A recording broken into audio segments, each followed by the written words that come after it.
And we are live. Hello. Hey guys. How's everyone doing tonight? It's been a while. Oh, yes, it has. 84 years, give or take, from what I understand.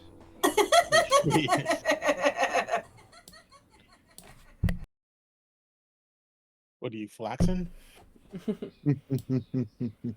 Something like that, Right? depending on what you mean when you say that. There's that. I was binge watching Invincible. Ah. I need to watch that show again. I finished Flaxing the with first. the flaxing were the bug people. Oh, Right. gotcha. Okay. So here we are, guys. Welcome back to some good old Tales of the Outer Rim. Now, quick little reminder.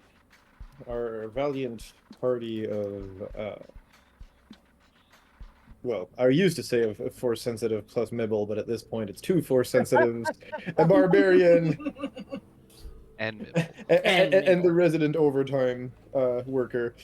But that being said, yes, everybody's back for another episode. And last episode, I mean, you guys remember you had gone back down after realizing that fair, well, not fair, but that Sith of yours had somewhat survived its previous encounter with you guys. And so you went back down there after one first very annoying encounter with him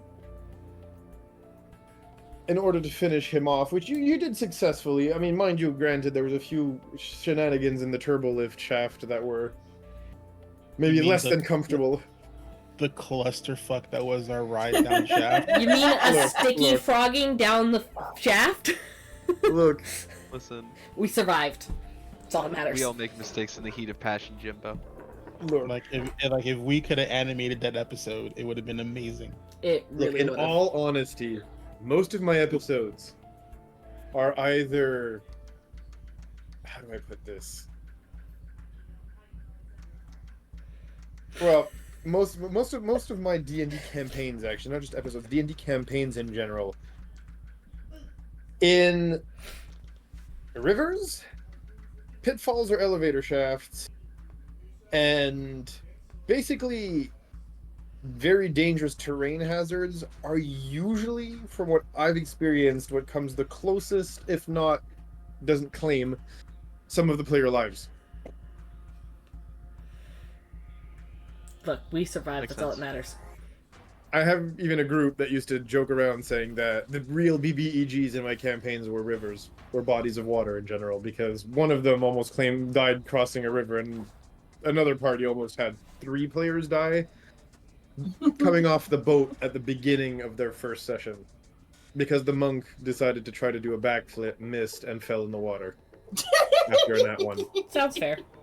And then rolled a nat 1 for their swimming, started to drown. Another person jumped in to save them. I think rolled a 4. Let's just say it just, yeah, the athletics rolls were just not in a good mood that day. Everybody's dice went to jail that session. But yeah, You don't start showing off until level 5. yeah, no, they level 1 said, you know what, I'm proficient and I got a plus, +4, +5 in athletics. I'm Not enough. backflipping off the gangplank. Not enough, man. Not enough. You guys have to like you for that. Like the average DC for like tier 1 is like, I think it's from like 12 to 15. Yeah, when you're in tier 1, man, you don't fuck around with that shit. It's like, no. Well, It's like, Well, you like if you have to roll it, you roll it. But if you just rolling those just to see if you can, Something do it stupid. funny. yeah, FAFO baby, that's what happened. I gotta love the FAFO, bro. Well, you love the fa, you don't necessarily love the foe, but that's what makes it fun. The whole package makes it complete. Let's be real. Yeah. And you Rosa need has to it right. find out. We played Frogger with 1 car.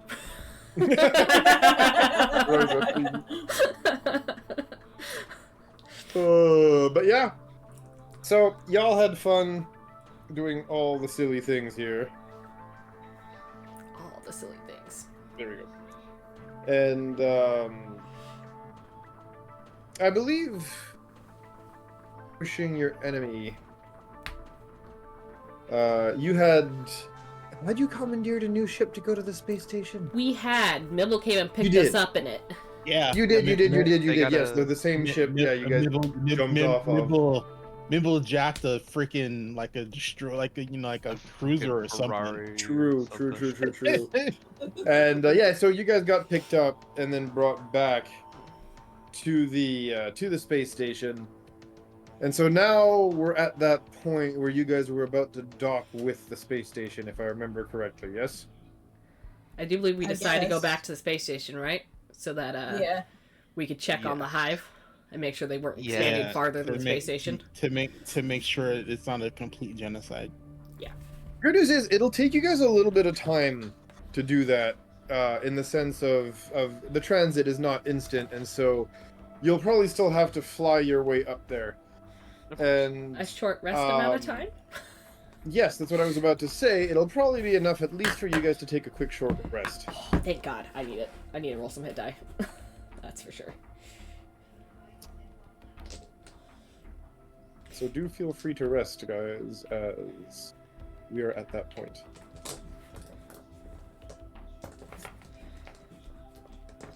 And is it like in Rojan's games where our new stuff for our level doesn't kick in until we sleep?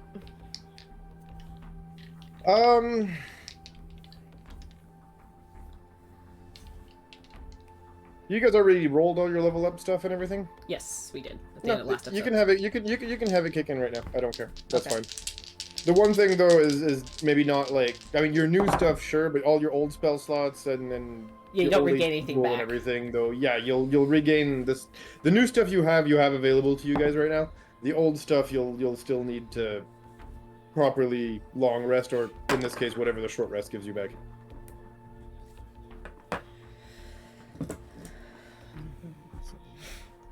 Make some clicks. I think it was there.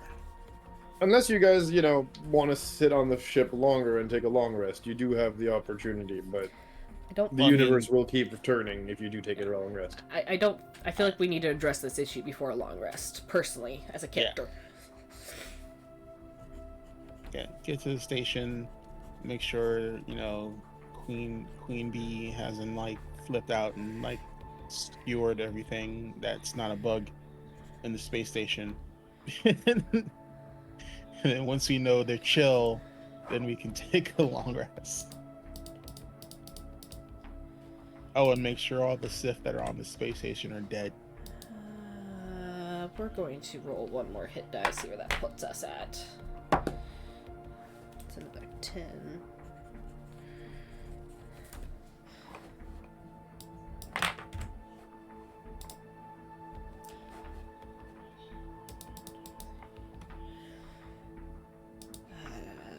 No, screw it. I'm going to do a couple more. I'm probably going to burn all my hit die, but it's fine.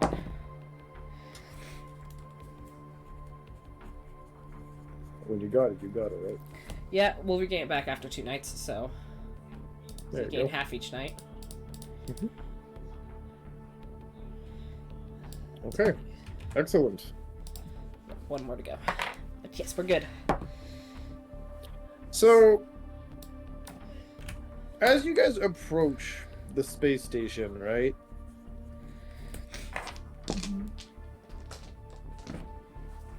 You are hailed by the station's comm systems. Mibble, you see that blinking light. I push it. Push it real good. And that's what I was thinking. This is why I'm losing my hair, people. I have to put up with these players. All right, so so that being said, I said that with all the love. So that being said, yeah, you push the button and the comm turns on, and thankfully, the individual you see in front of you is not a Vratix. It does seem to be a human, actually. And she talks into the system and says, "This is Thyphera Station. Please identify yourself."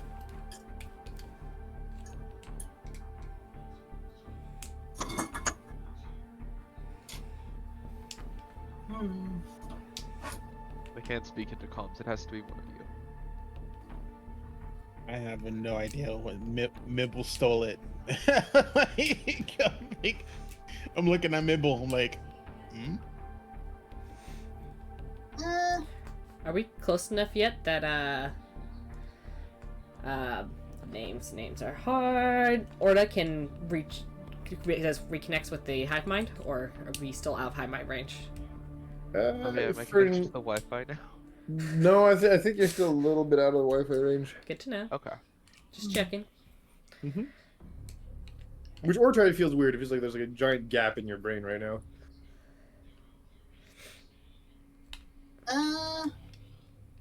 You guys want me to say? Identify us. What you took the ship, Mibble. What's the designation? Like, who's supposed to be flying the ship? I don't think we know. Hey, we heard that there was a bit of commotion going on over there. Is everything okay on your station? Yes, everything here is under control. I see. That feels hive-minded. We are transporting a friend of yours, of your guys' to the station. Please allow us access to dock. She kind of looks at you and furrows her brow. It says, sorry, and she says, what friend?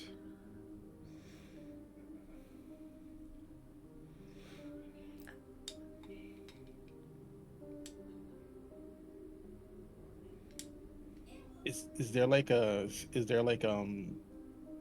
gunner pod on this thing?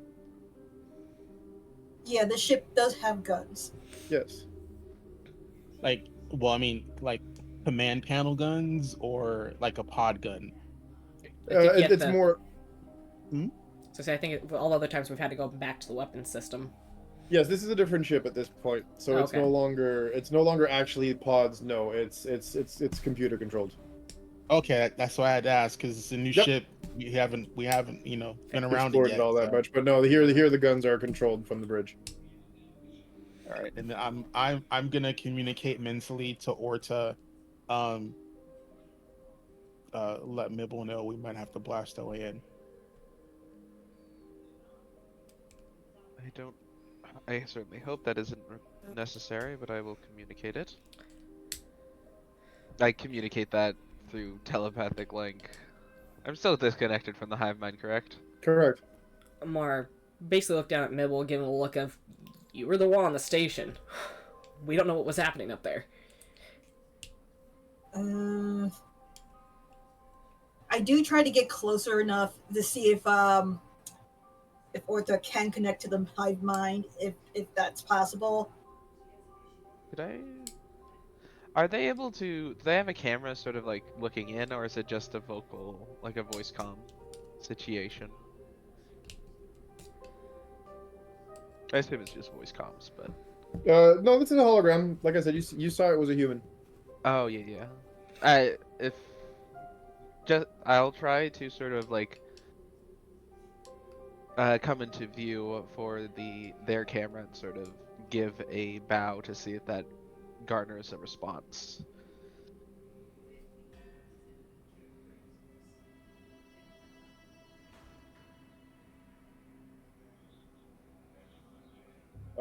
You go in front of the camera and you bow.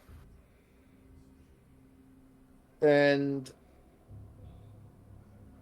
as you do so, the individual says, "Ah, yes, our friend. Give me a minute." Okay. And a few minutes later, you do receive a guidance code sending you guys towards a landing bay. All right.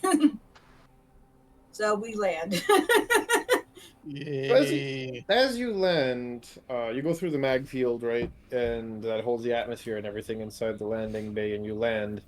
And it's messy around you.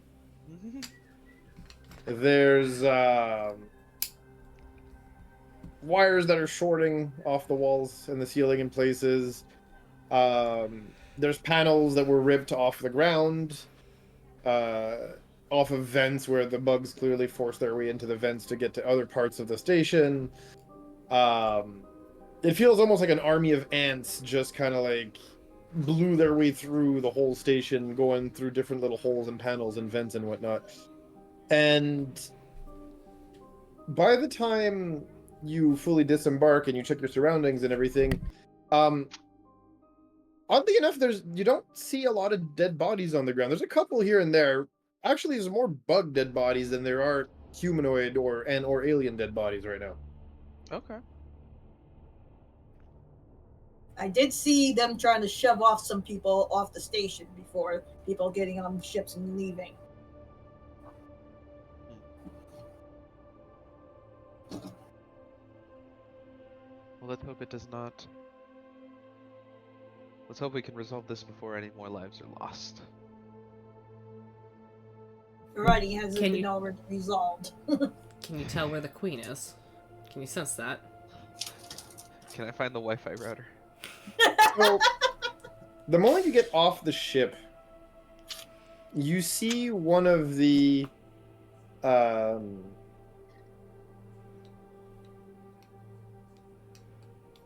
do I put it? One of the drones, I guess, right? One of the Ratix drones.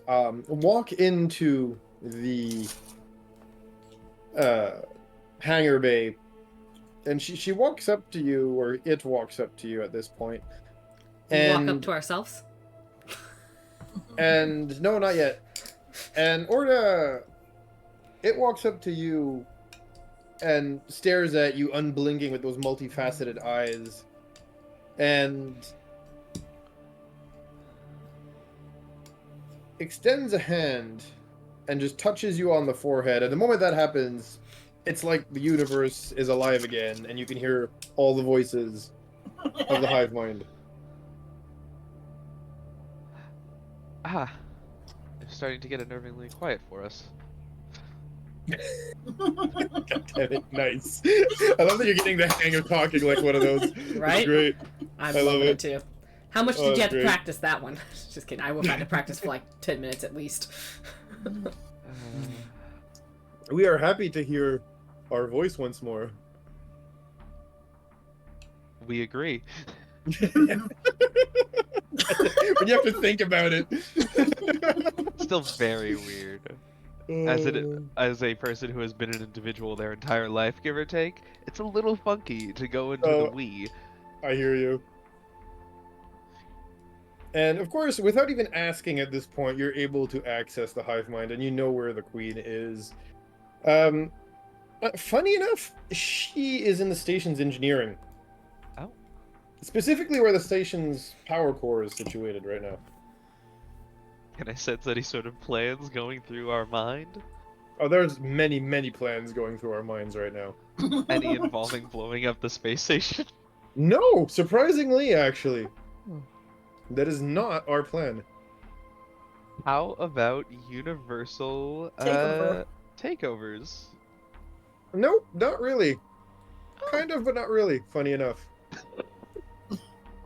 What kind of has me scared?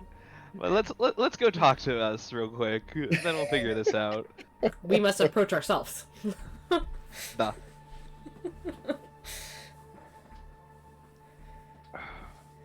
So you make your way through the station, and again, while there are signs of fierce fighting, especially near the ambassadorial quarters where you can see spore marks on the walls that are not unlike your lightsaber marks that you guys have used in the past, recognizing that definitely some form of Force-sensitive fought the Vratics here, and were either escorted violently off of the station or, were made to unfortunately meet their end, which is something you'll have to ask yourself later, Orda.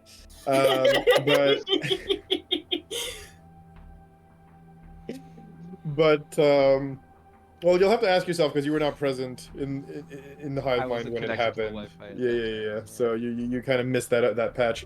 But that being said, you do end up making your way through the station, through the ambassadorial quarters, you see the havoc that was wrought by the Sith that were probably fighting with those with those Ratixes. And by the end, you do get to engineering, where the Queen has set herself up, and what was once probably a pristine and clean engineering section, you know, considering there's a power core running the whole damn thing sitting in the middle of the room, its hum, you know, is just pulsing through the air here. You can almost feel it in your bones. There's so much power in that thing. And the Ratix Queen has clearly decided that that was going to be her new, how do we say it? Brooding area. As a lot of the implements, walls, pillars, whatnot around have now been covered in this thick mucus-looking substance almost, and there's a bunch of eggs now that have been kind of slapped all over the place. So how much of a heart attack is Mibble having right now? And yeah, Nibble? This does not belong here. Oh yeah.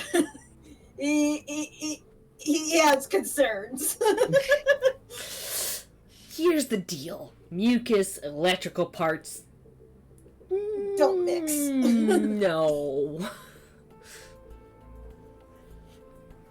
And so this thing is sitting there, and you can see its body is even more battered than how it was when you guys fought that very tis just a flesh wound barbarian type Sith, that marauder on the on Thyfera itself in the temple. And it has this enormous set of gashes. Its carapace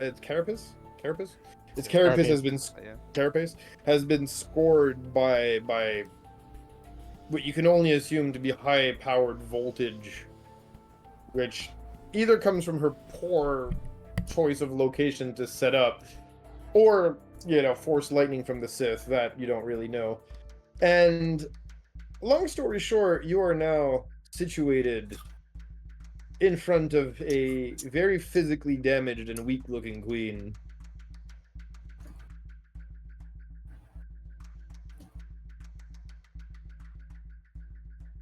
As you do enter the room.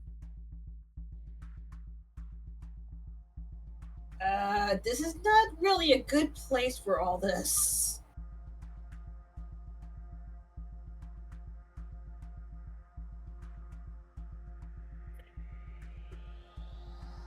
It looks at you, Mibble, and hisses and screeches. How does that translate? In your head, you hear, "This place, it radiates warmth. It will be a good place to incubate the young ones."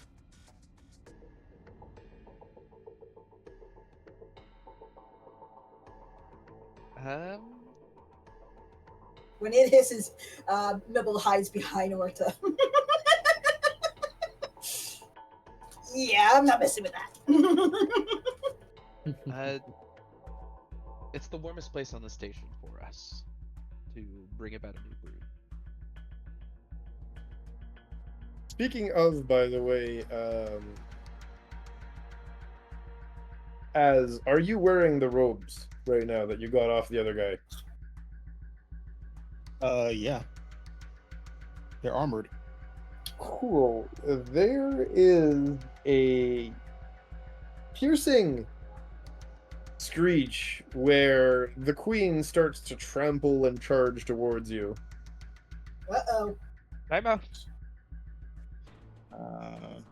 Orda, as you say that, it kind of like stops inches in front of you. You can feel the heat radiating off its body as it was probably hugging the generator mere moments ago.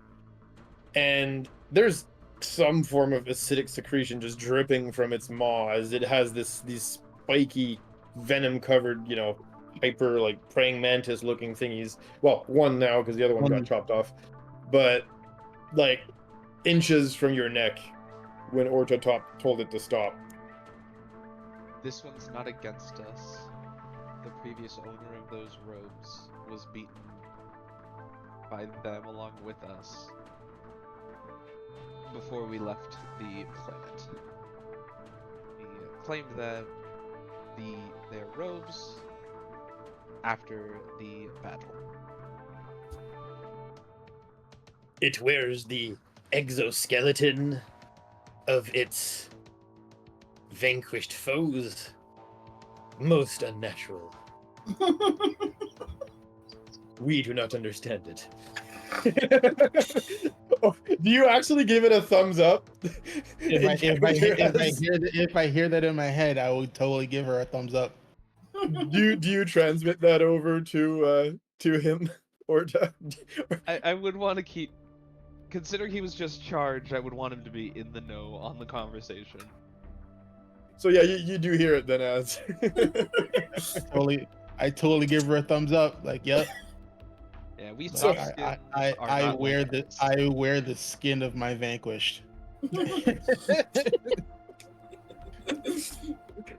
when you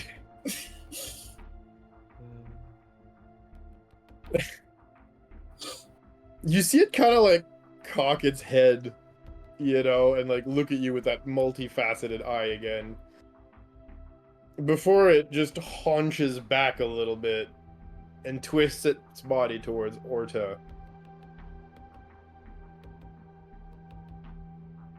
What is the purpose of our visit here today?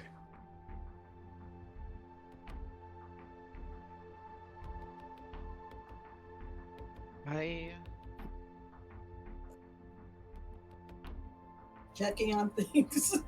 Right. Making sure. Shit seems to be in order. I guess we head back home. It's like...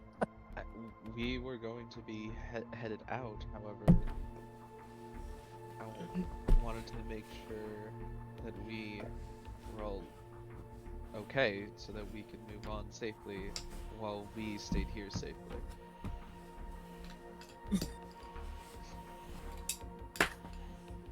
Conversation is so weird. I'm so glad I'm not hearing it in my head. Right. In out of character terms, basically what I'm trying to say without having to think about the speaking as a hive mind. Yes, which is fine. I wanted to make sure that your plans were still basically willing to follow a path more peaceful, so long as we respect your people as the group that you are, separate from and out of the control of others. If you are willing to live in peace with the galaxy, and I also wanted to figure out if this might be a bit of a big ask, so if this is a no, I understand, but with the techniques that I have helped you learn, if you are willing to still produce Bacta, we can basically help you maintain your autonomy from others, as well as help keep your people fed and protected, so long as you provide us with, so long as you are willing to provide Bacta. Granted, we are still willing to help you, even without the Bacta, but it would be a huge boon towards the cause of protecting those that wish to be free. Okay, give me a persuasion roll. Okay. I'm really good at persuasion.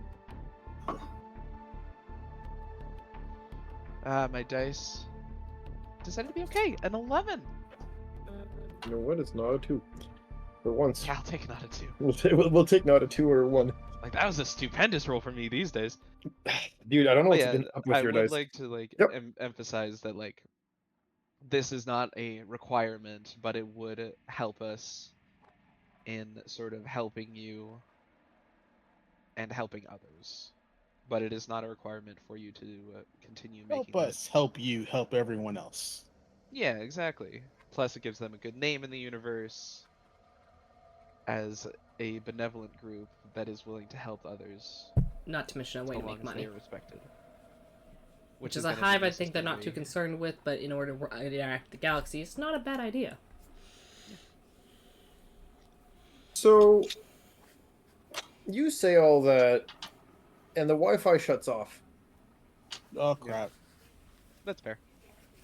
As the Queen looks at you for a good chunk of time here, Mhm. and it takes her a while, and then the Wi-Fi pops back on. Okay. And in your mind, you hear the voice of the hive once more.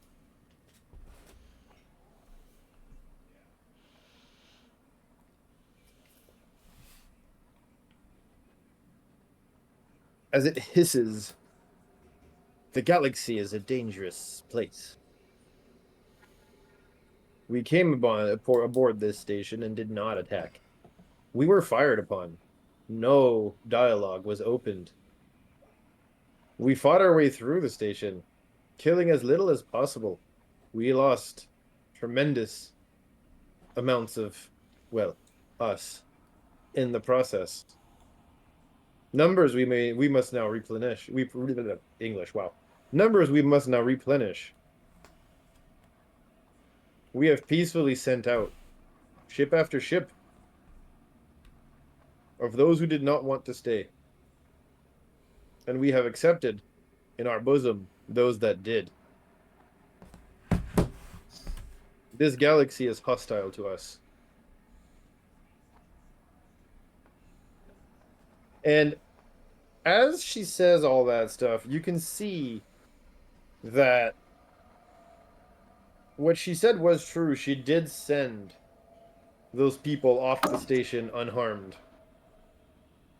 I now need you to give me another roll, please, to see how deep and how much knowledge you're able to glean off of that vision. So give me 1 sec. I will ask you, please, to give me here. Insight, probably, or Either insight. Yeah, you know what? Give me an insight check.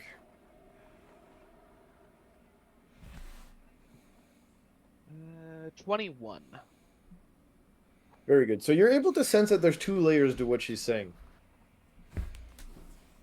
She did, in fact, yes, keep true to her word, not kill. Well, they kept to their word and then did not kill as many people as possible. But you can see that everything was done for the survival of the Vratic species. As each of the ships that they sent out was also seeded with more eggs.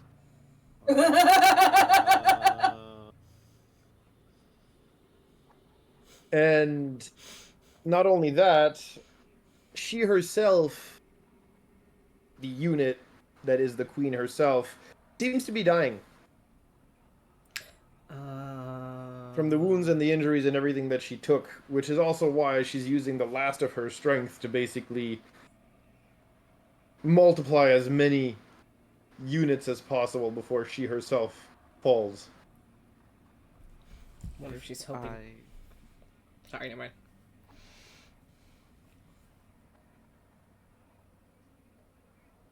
No, go ahead. Sorry.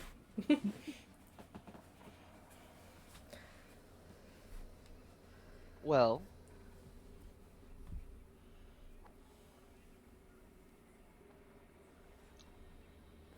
I understand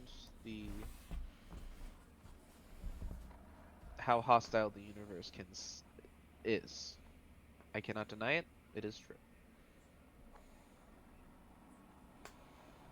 But the amount that can change when we have willing friends that are not a part of our hive, it makes us appear as more trustworthy, and it makes us more approachable. And thus we can acquire more within the hive. Brilliant. Yeah.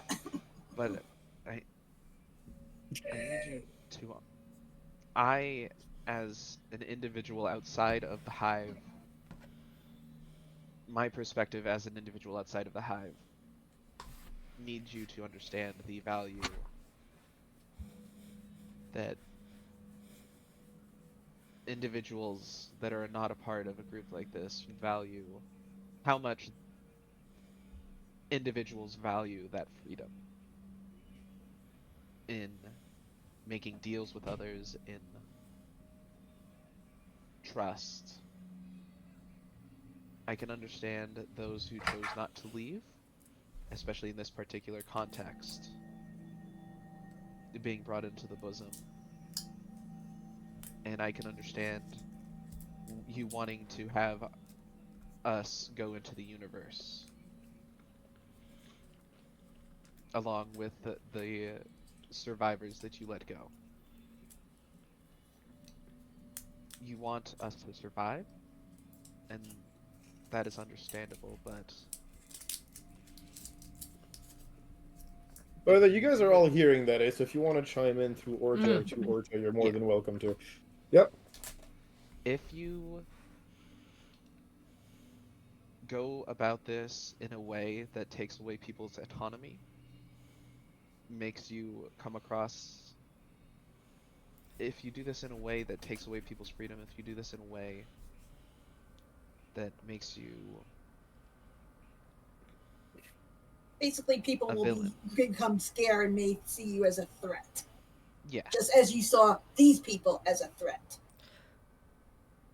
you will be the invading force that forces others to, forces your people into, More to danger. other people's eyes, other people will see you as the force that enslaved you. People start wars over needing their freedom. Freedom is a valuable, valuable thing for so many. They If start we can wars all get over their along. loved ones being taken into something they didn't want them in, as well. We don't understand. This seems like the opposite of freedom. Aren't those loved ones free to choose?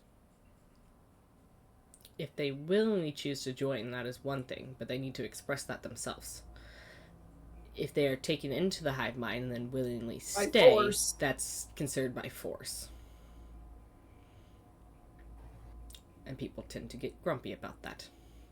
Violent. And I'll sort of project my sort of perspective when I sort of joined the hive mind, and as like a memory to like the queen and the rest of the hive, to sort of facilitate sharing like that difference as someone who was willingly joining Mm-hmm. the hive mind compared to Versus forcing someone somebody forced. else to. Yeah.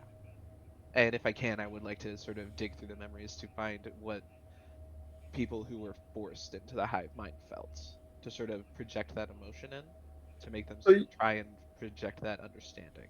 you did define that, and oddly enough, you don't really seem like the Google search comes up with maybe like a couple of results, and they're not that traumatic. Well, that's wonderful. But they are still examples that can be given. Again, not nothing traumatic to the degree of what you are hoping for or describing right now. I'm not hoping for anything, I'm just trying No, to no, give but you... Yeah. what you're expressing. Yeah. Sorry, poor choice of words on my part. Late Yeah. brain is shot, but you know what I mean. Yeah. We can all work together. We can all be together in this universe in a way that we all prosper. I will say I And advise you to be careful in the decision you make over producing Bacta or not. While it might present you in a good light to the universe, it also makes you a target. that is fair. Also, speaking of that, Wasn't there supposed to be a Sith Armada? There is a Sith Armada approaching, as far as Supposedly. we're aware.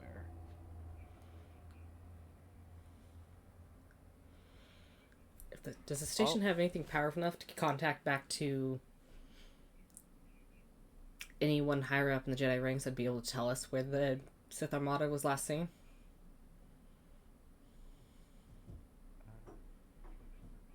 I mean, yes, the station does have, hyperspace buoys. So you should be able to communicate with anyone using basically the HoloNet. Are we able to locate where the Sith Armada is? We might not be able to, but we might be able to contact someone who can. Either way, yes. The answer to both is yes. Okay. All right. But Anna Mibble, did ask that out loud, so. Mibble, on the other hand, knowing about the Sith Armada maybe coming, he's going to look for a computer to see how far away they are from the station and the planet.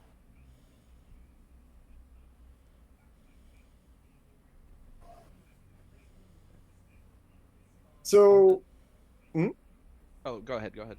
yeah, when Mabel asks that, or is hearing it through you, you hear or feel part of you that's sitting now in front, almost like you have double vision, that's sitting in front of some comm slash radar slash deep space detection system here. And you can tell you have about half an hour, 45 minutes before the Sith Armada jumps into real space. Oh, I'll immediately relay that. We have 30 to 45 minutes before the Sith Armada gets here. That is not long. Indeed not.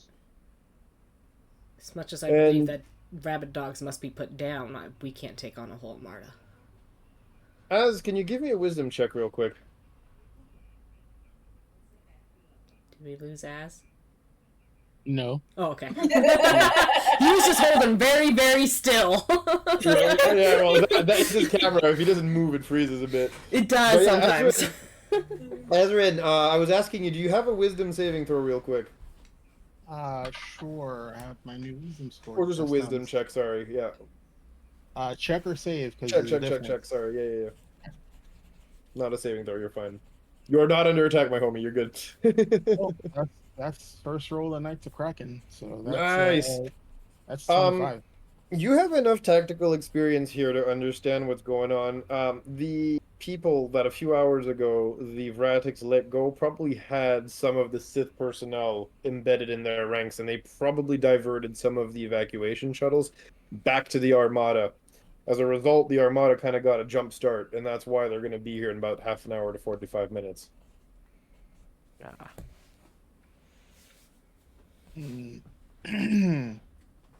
I relay that information to the party, and I'm like, well, we need to prepare. The Sith are probably going to be here, and they're going to hit the station and that planet hard. Might be best just to evacuate the whole thing and leave them nothing to invade in. If no one's here, it's worthless to them. As much as I don't want to rip someone away from their home world. If they catch even a few of these Vratics, they're just going to enslave them again. And everything we just did was for naught. It's up to the Queen to decide.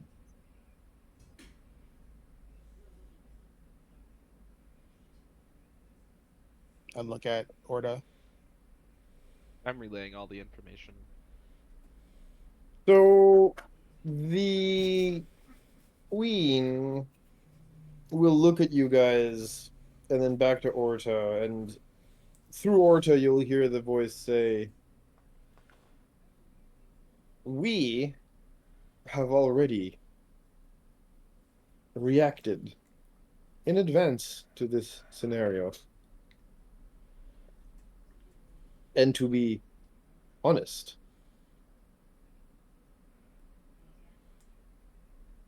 we will not abandon our world."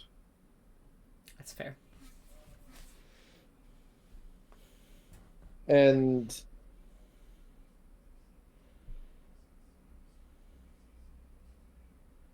You see the queen turn to you, Orta, as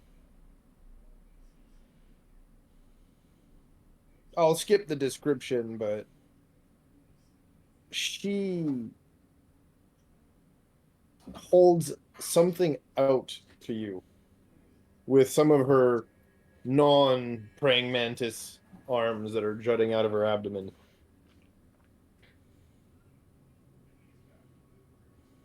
Yeah, exactly.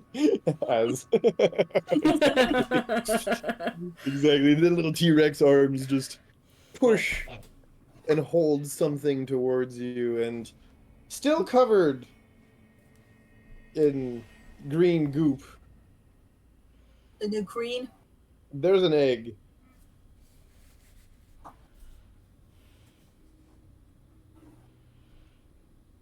And you hear the voice of the queen say, "Each ship had one of us on it. This one we will raise after we leave." And she gives it to you, Orta. We have a backpacks. Is this egg larger than the other eggs, or roughly the same size? It's slightly larger, yes. She's giving us a queen to populate her species. Orta, you're a daddy. And an uncle and a brother, according to the hive mind. And a grandson. No, I didn't have any parents in this hive. No. But wouldn't the queen technically be your parent? Nah. It's more of a. We must leave. We are running out of time. We will handle things here. We will stay. We will do our best to get out of here alive so that we may continue on.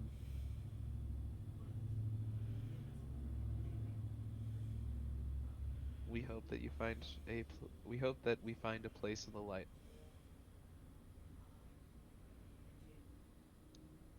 And we welcome you with open arms as a member of the Jedi Order, no matter how short that time may have been. And we hope to continue teaching us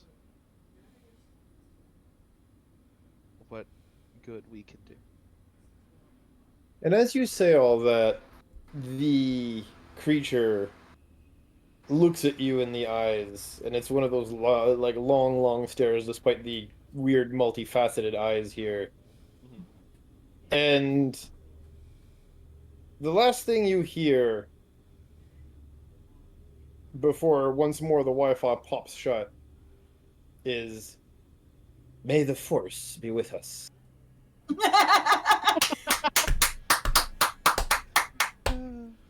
And yes, once more the Wi-Fi link pops dead as she, with her remaining scythe-like claw, points towards the doorway.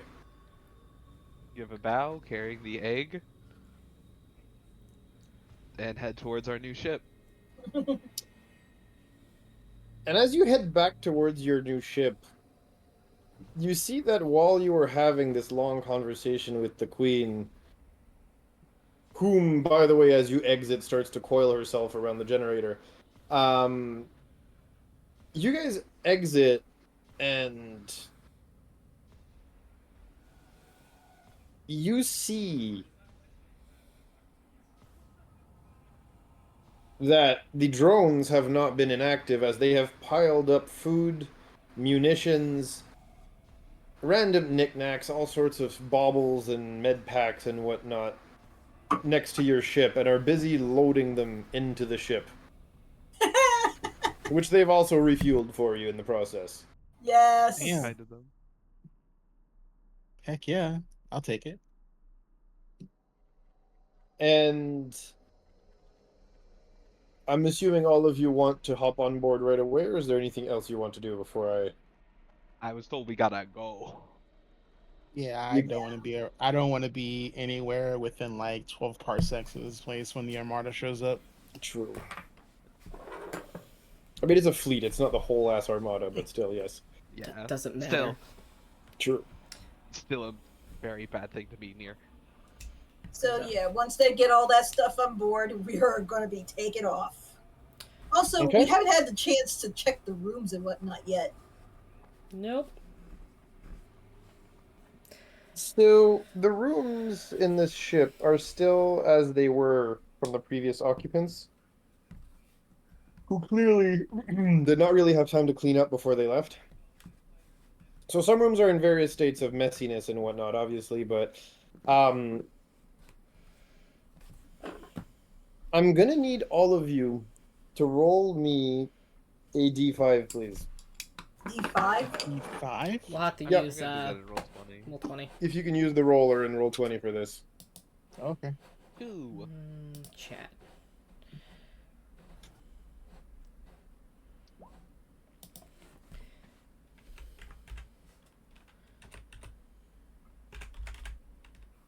See if I can remember the command right. Slash R, R. E5. Yeah. I did remember right then. 2, 4, 2. Thus far. Everybody got a 2 and I got a 4.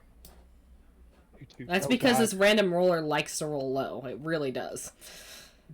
So keep the 4, everybody else re-roll, please. Should Oh. we roll 1d4 this time? Yes, please. Okay, can I use actual dice for that? Because I hate these rollers. Use whatever you want. Need to find I honestly believe they're cursed. And that's correct. That's fine, I get you. I got a 3. I also got a 3. Okay. As That's in fine. a 3? Oh, I got a 1. Okay, Now the 3 is re-rolled, this time on a 1d3. one sec. Kit, what did you roll? I You told- were you were the original. You were the original 4, yeah. 4, Four. correct? As, As 1, and both of you guys got 3s. All right, sorry. Flip a coin, yeah, both of 50-50? you re-roll me. Hmm? And we're flipping Yeah, a just coin roll 50-50? me. Yeah, coin flip, both of you. Yeah. Okay. Or roll a One or d4 Kraken. and split it in half. That works. Yeah, that works too. Yep. 1 and 2 can be me. I got 3 and 4 can be you. Sound good? Sound good. We'll do that. I got the equivalent of a 2. Okay. So What did Hobo get? Orta got 2, and then you got 3. No, Those are no results. he hasn't re-rolled yet. He hasn't Oh, because you rolled. rolled a I got 2. a- Oh, sorry, I you got a rolled a 2 1. thinking it was him. Okay, well, you both got a 1. I got Okay, a perfect. 1 and then you got a 2. I got 2 this time. Okay, so that works. So you're getting the 3, he's getting the 2 then. Yep. Room number 2 and room number 3. Yep, Don't worry about that's- it. I got it on mine. I'll tell you guys what it is in a sec. Okay. Supposed to be middle, not middle. My apologies for the D instead of a B there. All right. So, Azrin, Yes. you enter the room and you look around, and when you do, Kordav, you enter what was probably the commanding officer's room. Ooh. And you notice that this room is a little bit more posh than the others, as you know how Sith are. It's all about the hierarchy, and the higher up the totem pole you are, the more niceties you get. And the room is fairly Spartan in the sense that there hasn't been a bunch of added extra gear or bling or whatever lying around, but you do notice on the bedside table there is a strange black pyramid-looking object that sits, and you can feel it in the Force. Ooh.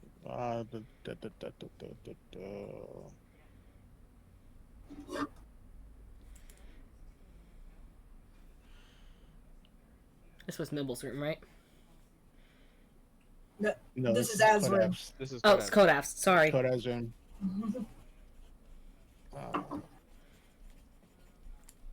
It looks a So, little like this. Here, I'll show you. I'm just trying to see if I can get anything. Let's see.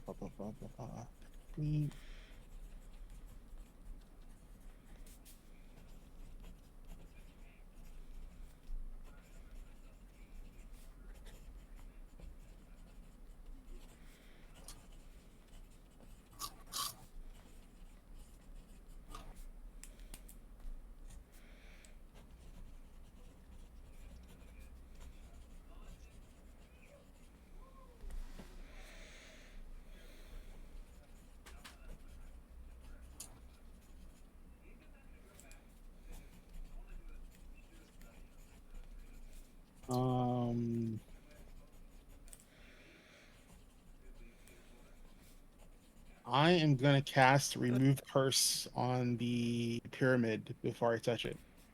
Okay.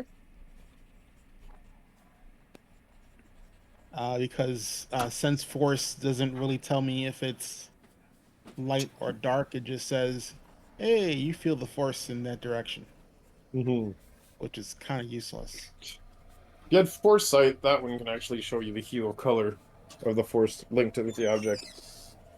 Yeah, I Become the didn't mirror notice looker. that one. Mm-hmm. We'll definitely grab that one later. So I'm gonna do Remove Curse, and let's see, pop it up here. Powers, Remove Curse.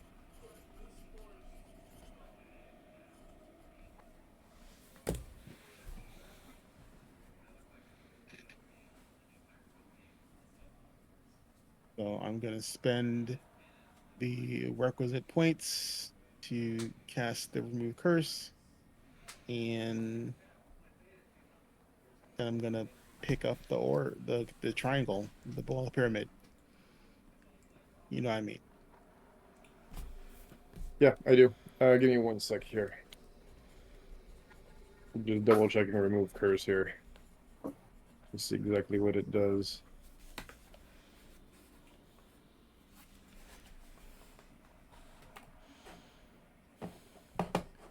Okay. So you use remove curse on it.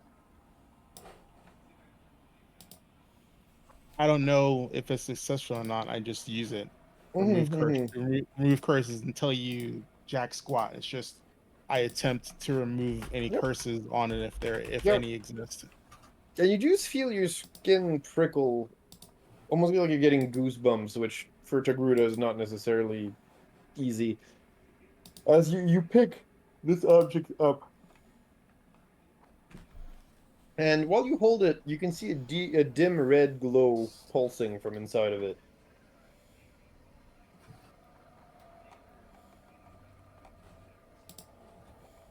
Mm. Are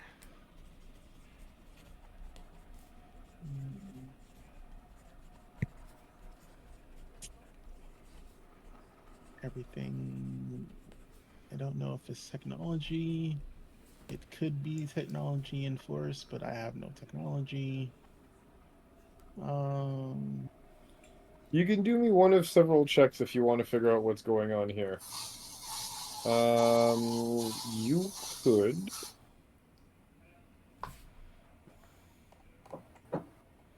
Give me a minute here.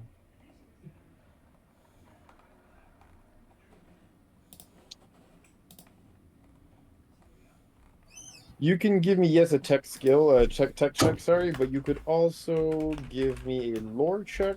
You can also give me maybe an insight check. I can do insight. Okay. Let's see. That's only a +5, but I can.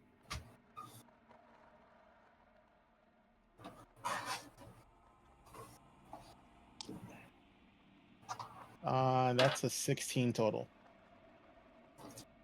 with insight. Okay. You can tell this is a holocron of some kind, and you do see the activation button on the side. And so holocrons are pre-recorded messages, correct? They're a little more complex than that. It's how do I describe it?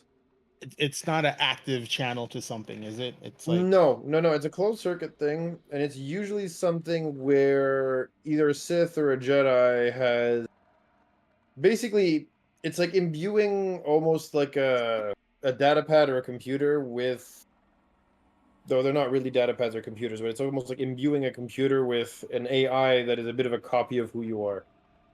oh, it's like a pensive of some kind. Kind of ish. Yeah. Um, It can answer questions. You can talk to it basically, and it can tell you things. They've been used a lot by Jedi and Sith alike to transmit history, to transmit past events, to teach techniques, powers to people who follow Oh, them. it's like in Old Republic, that librarian check. Yes, it's kind of it's those pyramid triangle looking thingies that you could talk to. Yes, exactly. I have no idea what her name is anymore, but Mhm. okay.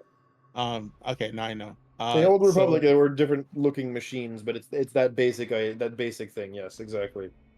I'm gonna press the button. Okay. As far as I know, these can't do any harm.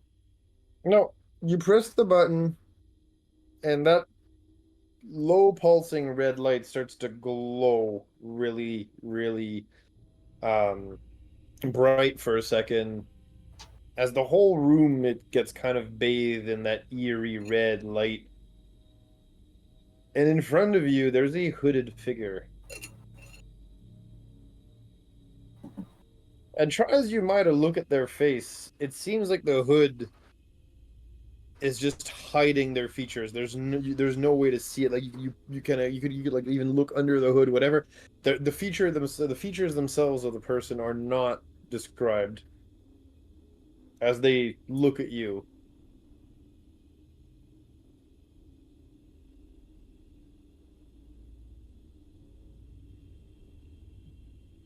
And the voice says, "Welcome."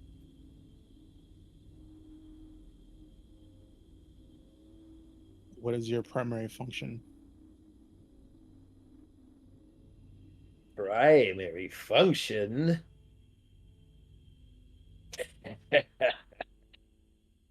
What happens to greeting yourself and introducing yourself? Show some respect to your elders.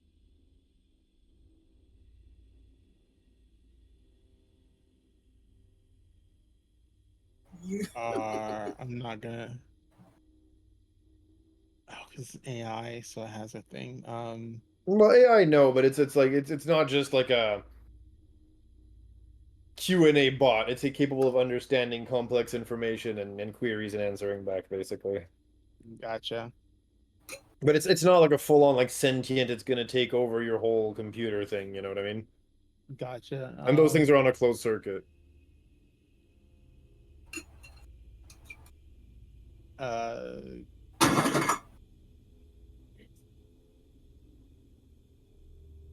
what was the last update reported? I need to add new information. You're quite new to this, aren't you?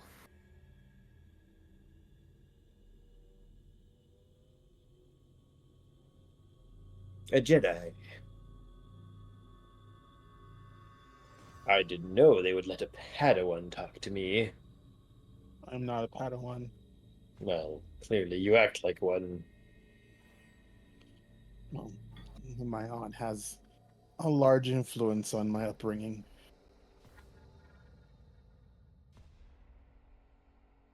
Well, as I once said, who speaks to me? I'm gonna give you my full name. I'm gonna go um, Kodav Val Consular Temple of the Sage, the Third Order. Welcome, Jedi Knight. It is a pleasure to speak to you. Kind of Now wince a tell little me, bit what when do they you come wish to to me. know?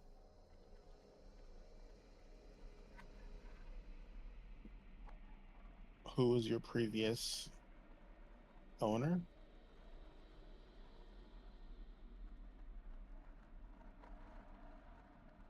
It looks at you and furrows its brow, like the hologram, which you can't really see, but you can tell from the whole head tilting forward and cocking itself to the side a little bit. And it stays silent for a while. And you just hear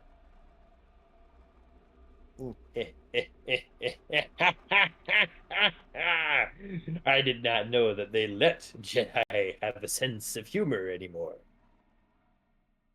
Well, technically, I'm not a Jedi, Good. Neither am I. obviously. I do not have an owner. Well, then who is your master? Or was? My master would not tell you anything, for he was long dead.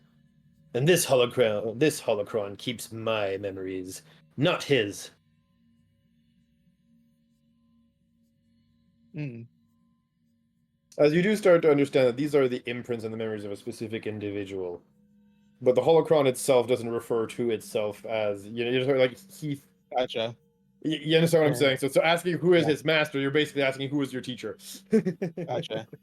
Then who do I have the, I guess, pleasure of addressing? Ah, now that is a much more interesting question. Well, I don't know that my name would tell you much. But, well, I am the architect of the current mishappenings that have been plaguing the Jedi Order. And I'm quite enjoying the results.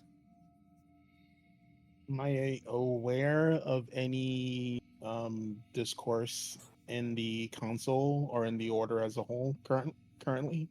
So you do know that the academy on Tatooine once more was attacked and completely freaking demolished, and that even the one on Tython recently was attacked, though the attack was repelled by 3 Sith, one of which is currently in custody in Tython, one of which you guys just fought and destroyed on that planet, and a third one was an old man-looking kind of guy who has yet to be identified or caught.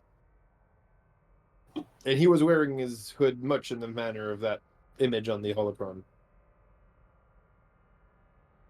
Hmm. Sorry, I'm just trying to write this down.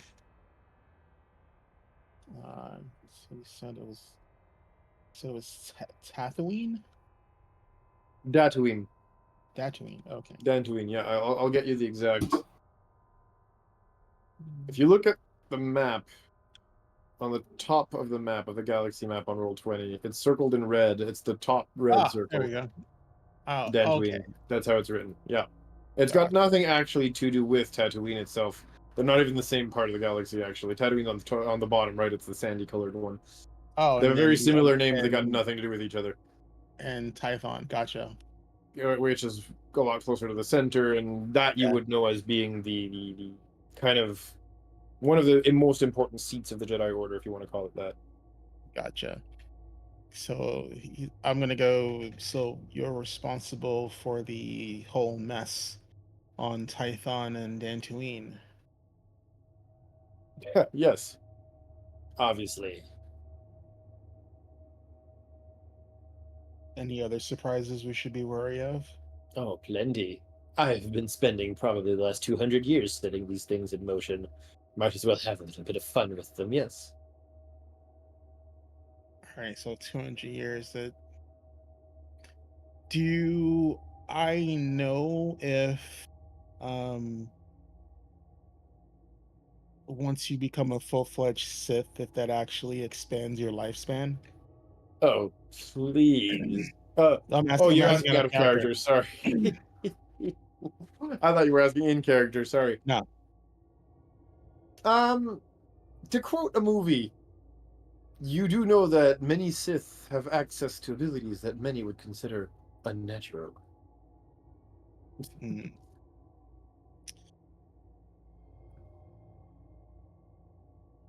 And I still can't see any hint of what type of what race this hooded figure is at all.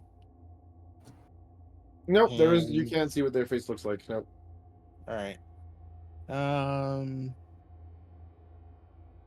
you must have quite the grudge with the Jedi Order. A grudge? No. Why would I hold a grudge? This is like an adult holding a grudge against a child for having a limited view of the world. Of course not. Well, then it's a very strange hobby that you have. Is it a hobby for a parent to attempt to educate their child?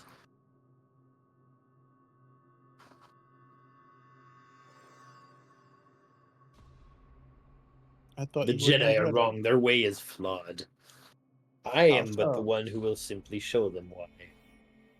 Well, enlighten me. How are they wrong? You mean besides being secular, close-minded, dogmatic, incapable of having any of the emotions that give drive and survival to a species? Well, that's only the most stringent of the Order. That's only the what? The most stringent of the Order. Sorry, this is me out of character. Hearing you right. Oh, the most stringent. I got you now. It's just the first time I didn't hear you right. Okay. And I forgot to switch off the accent. My bad. When you're so like stuck in character accent that the accent just keeps going when you're trying to speak normal person again. Sorry about that. No worries. What is I'll normal get back person? into it. Yeah, right. Let me just try to get back into it. Okay. um. Okay. Sorry. So you say that's but the most stringent of the order, and he says yes, and those are the ones sitting on the council seats. Those are the ones teaching the younglings. Those are the one that perpetuates a closed-minded order, where one may not love and may not grow old with those they love. Well, That, if you ask me, is the truly unnatural thing of Force users. well, we don't have to worry about our physical forms aging, because once we loose this mortal coil, we can truly be one with the Force, and that way be eternal. So why would we care if our physical form has an extended stay in reality or not? That seems quite the metaphysical question, and I don't see how that relates to the previous topic we were speaking of. Well, spending extended time with those you love. And I have plenty in my life who I care deeply for. And the Jedi Order allows you to see them, to form those attachments? Like I said, I'm not a Jedi. Good. Neither am I.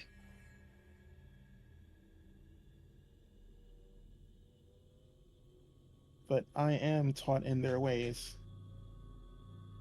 I just choose not to be a full-fledged member of the Order. I prefer to heal. I don't have much want or desire for politics.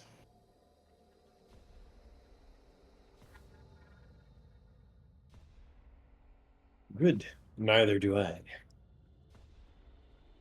Well, surprisingly, we are in agreement on some issues, despite our obvious differences in philosophy. I fail to see how our philosophy is that different, as you seem to disagree with most of the Order's tenets and ways. Like I said,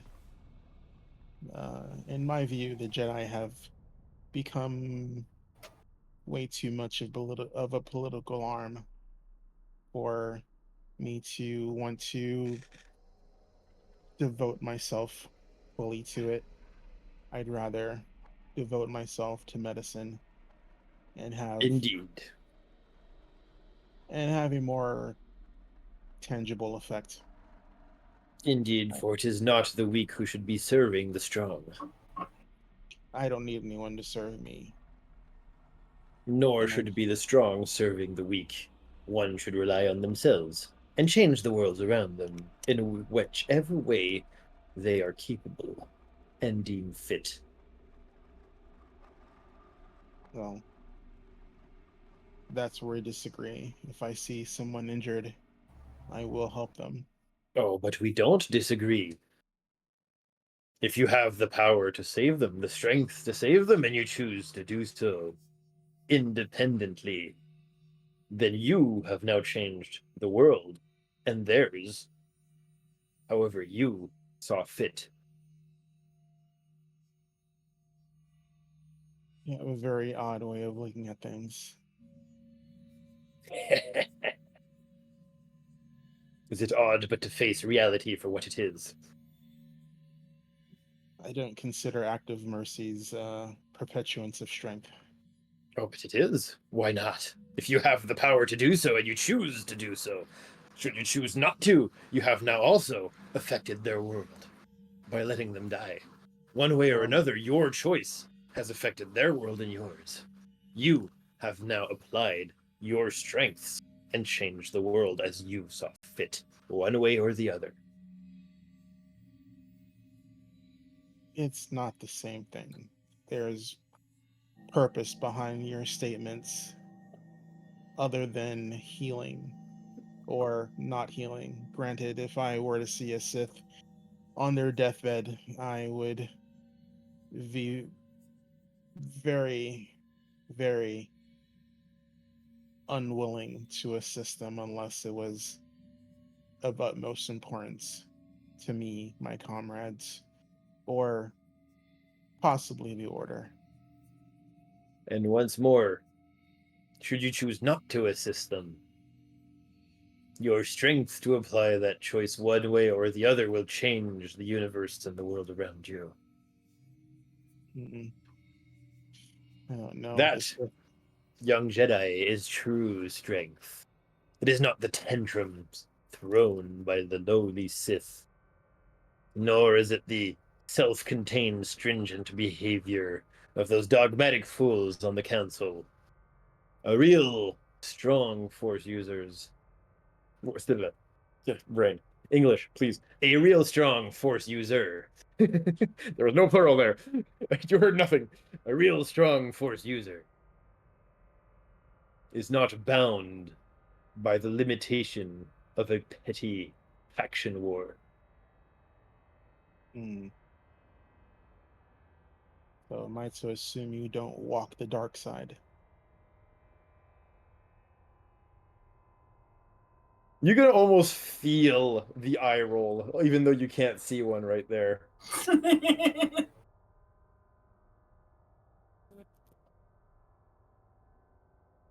Let me put it to you this way. A hydrospanner could be used to fix a ship, yes? Think a wrench. Mm,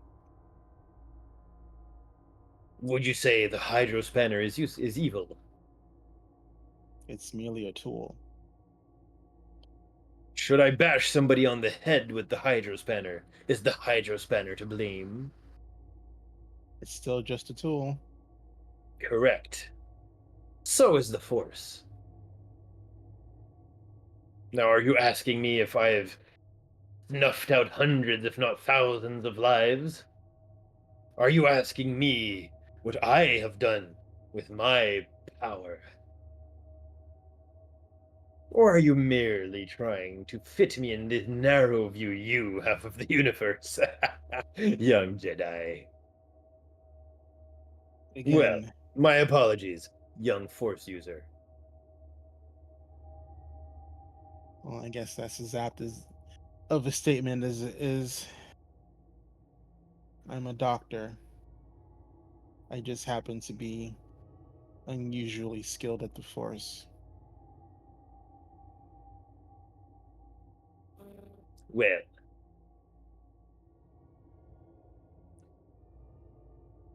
as I am a repository of my own knowledge,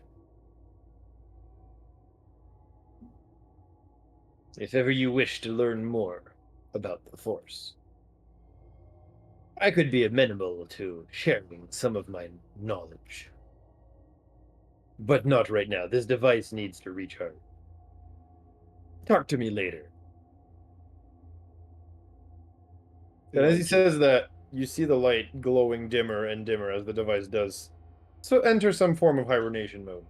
You can feel that the force emanating from it seems definitely weaker, and you'll probably have to basically meditate and just kind of put some force back into it at some point, or at another during a rest or a long rest or something, to try to kind of give it a little bit of a kick in the, well, kick in the force, if you want to call it that.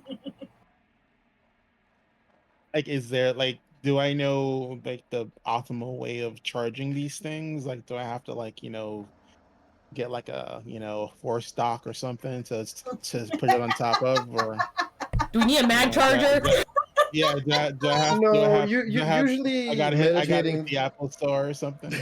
Usually meditating through the force and just injecting force points directly from yourself into it will help boost it back online. All right. Bonus points if you do it by casting force lightning at it, but that's about it, really. Don't have force lightning. It's a joke. I Don't know. cast force lightning at it. You'll probably like slag it.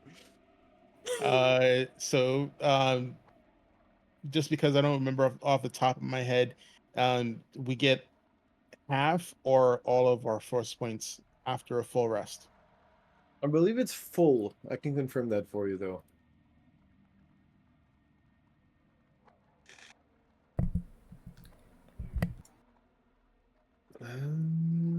Let me check here. From what I'm seeing, it's full. I on my believe character sheet. so. It's like I'm spellcasting. like It should be full. 99.9% certain. Yeah, yeah, you refill completely. Okay. Then I'm gonna leave it here. If there's nothing else interesting in the room, I don't feel anything threatening by this hollow key thing. Holocron. Holocron, Megatron.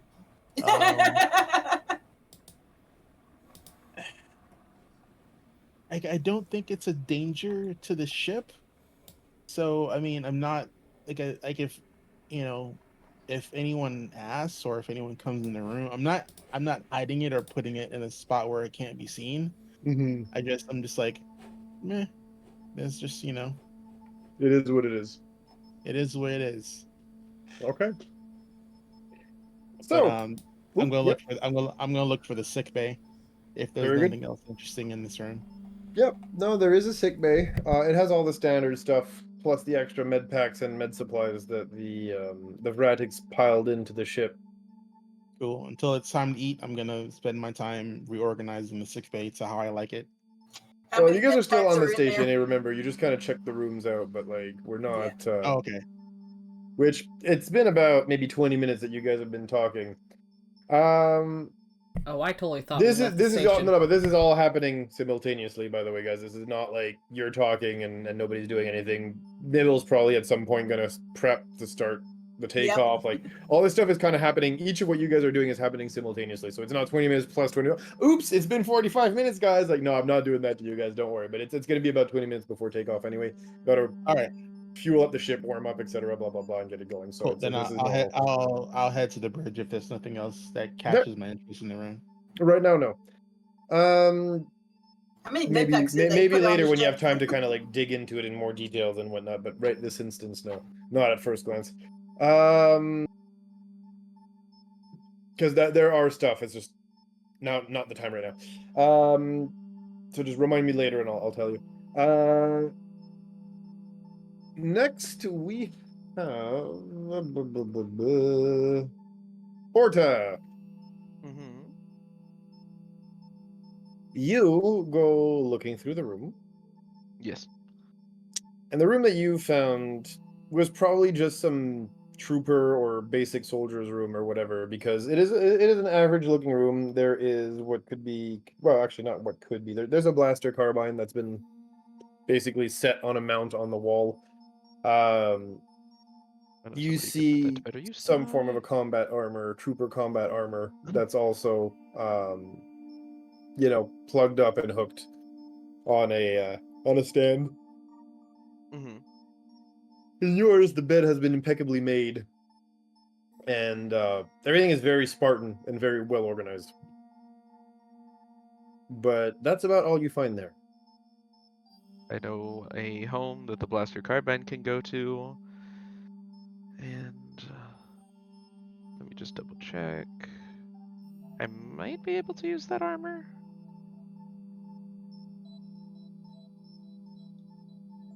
What kind of armor did you say it was? It was like battle armor in some form? A stormtrooper's battle armor, I do believe. Well, not exactly a stormtrooper armor, because stormtroopers don't exist yet, but yes, a my Sith bad. trooper's armor to be exact. Ah. And I'll tell you what it does in 1 second here.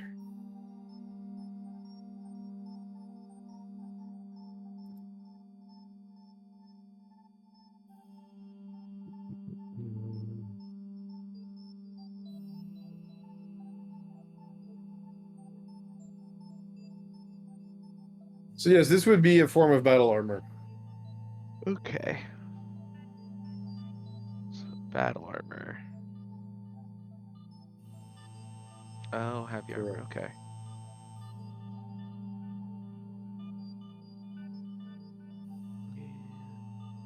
Okay. So it's just an overall much bulkier armor set. It's just heavy armor. It's a form of heavy armor, yes. It's the lighter of the 3 heavy armor subcategories, if you want to call it that. Gotcha. Okay.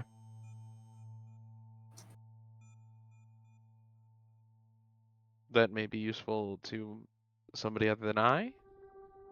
But all things considered, my weave armor is still treating me quite well. Okay. So actually, I don't think I will. I won't try to sort of put it on. I'll just, I guess, kind of get myself set up a little meditation spot, set up a little reading corner, and get myself ready for, ready to continue the journey. Okay. Very good. So, that will move us on to Only, actually, yes. Yes. So Only, you enter the room. And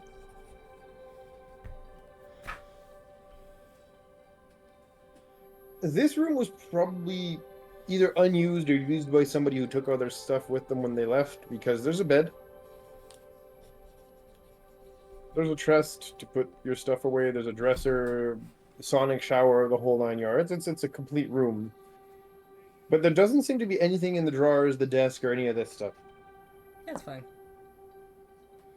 However, weirdly enough, you find one thing. If you do... Actually, you might find one thing. Sorry, I do have to roll.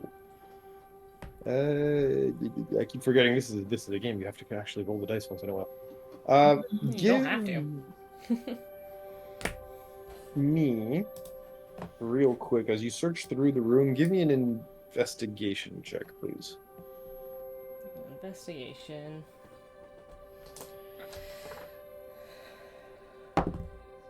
$12. You know, you're a merc, right? Gladiator. You gotta know how to think like people who have something to hide. Yeah? You're used to fighting. You're used to kind of people trying to be sneaky a little bit with you, you know, trying to jip you out on your credits after a fight, or Yeah. you know, the usual BS kind of thing. You kind of say it's impossible that they wouldn't have anything in this place. And as you're looking around, you notice that there are like a few like traces, you know, boot marks on the floor from rubber where it like kind of somebody dragged their feet a little bit, or you know, one of the corners of the bed's sheets is not completely like tucked in like it should be. And as you kind of zero in on this little details, you realize no, somebody was using this room. They were just really, really good at not leaving any like traces or like spots behind or whatever. You know what I'm saying? Mm-hmm. or signs of their passage behind. Give me an insight check, please. Insight. Mhm. What is my insight? Well, my insight's better than my investigation, not by much. Okay, 15. I'll take a 15. And from those small things you were able to notice, something clicks in your head that usually, when it comes to the Empire, people who leave very little traces behind are probably some form of intelligence agents or operatives. With that with that type of knowledge, do me a favor, roll me another investigation check, this time with advantage, please.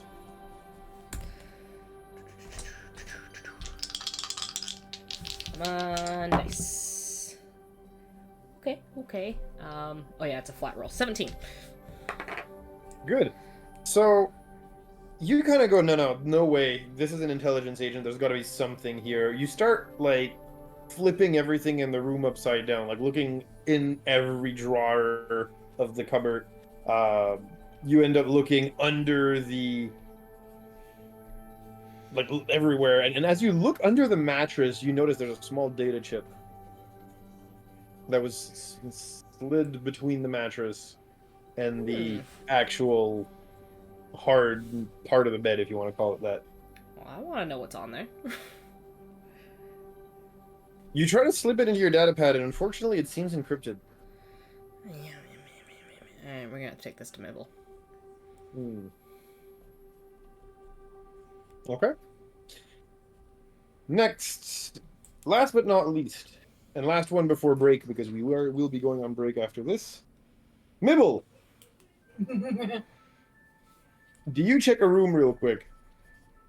I do open a room really quick. You peek inside, and just like Only, the room looks fairly empty. Only one thing really catches your eyes. Okay.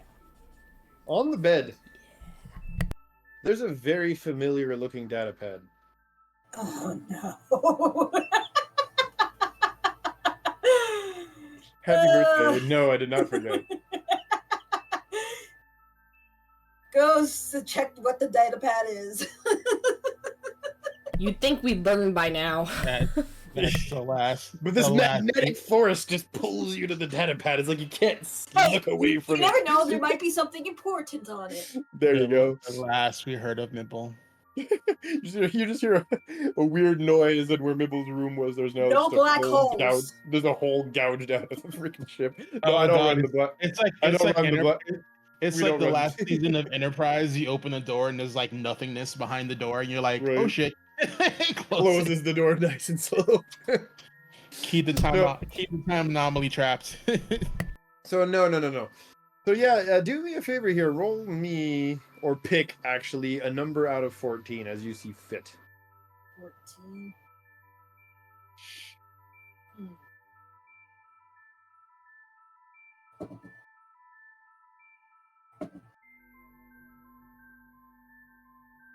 Three from the bottom. Or whatever.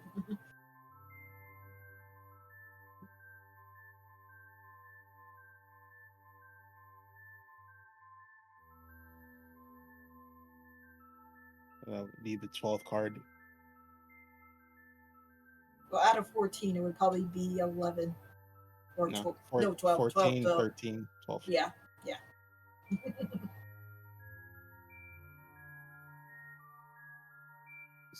So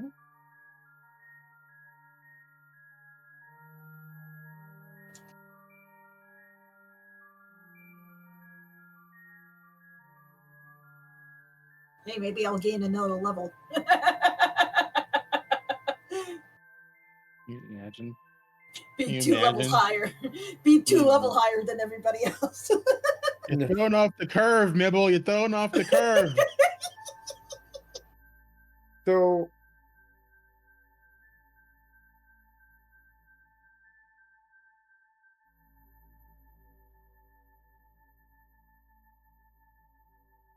yeah.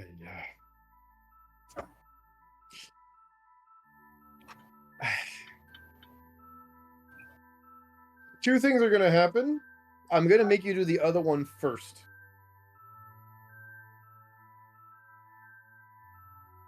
Do me a huge favor. Mm-hmm.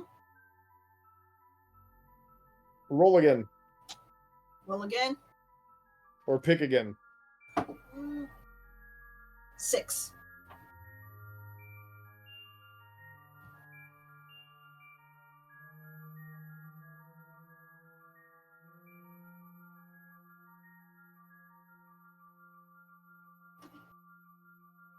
Okay. Funny enough, it's a good one this time, but I need you to pick one last one. Because some of them have you pick another card on top of it. Okay. And then I will Oh, tell you everything that happens. Yeah, you've been getting good numbers here. 5. Okay.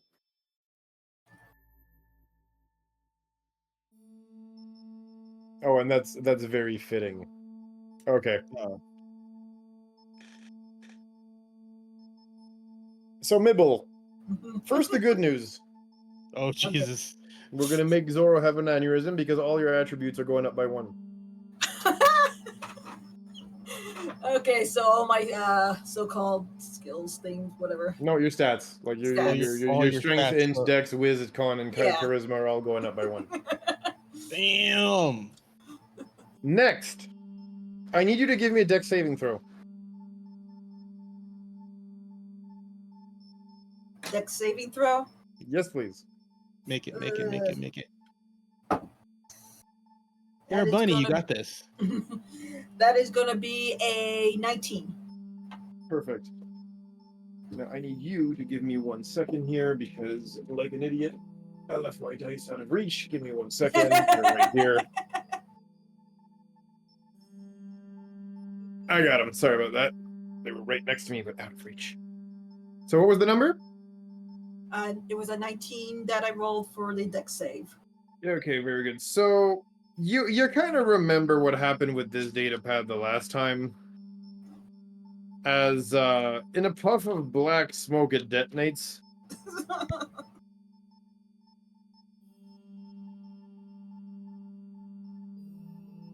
an old school Mission Impossible. And you'll be taking 9 damage from the explosion. Ow! And as the smoke starts to clear, in front of you, you see standing, hooded in dark robes, the figure of an old man. Oh no. Eep. And it says, well. We meet again, and earlier than I thought. What? You might have escaped me on Tython, but now we meet again. Run, Oh, little... snap. Run, little rabbit, run. As he will raise his hands. And I need another dex saving throw from you, please. That's gonna be another 19. So the good news is Mibble is fairly functional at not getting slapped.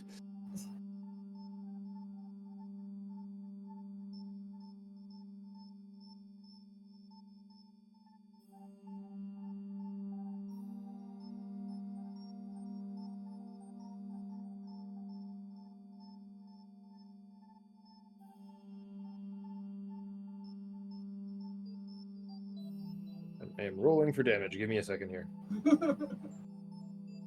As yes, let us see. Ugh, trying to get the right dice out of the bag. There we go. Ugh. Nope. A second. Need more. Never enough click clack rocks. It's never good when the DM goes, hold on, I need more dice. Though we are reassured that Tilt does not have that many dice, so that might be why. Yeah, no. Shh, don't burst my bubble. I just don't have that many d8s. Well, Zoro, sounds like you have something you need to get him. Yo. There we go. It's the D8s and the D6s that everyone needs a lot of.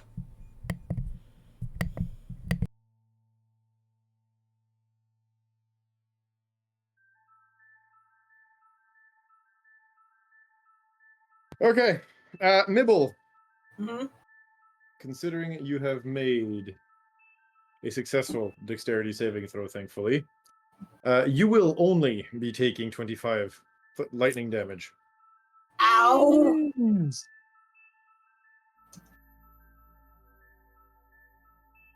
As this apparition says, "Ooh, agile little bunny," and you can see it readying another jolt here. Run! Run, Nipple, run! Get out of there! Find us. Time to haul ass.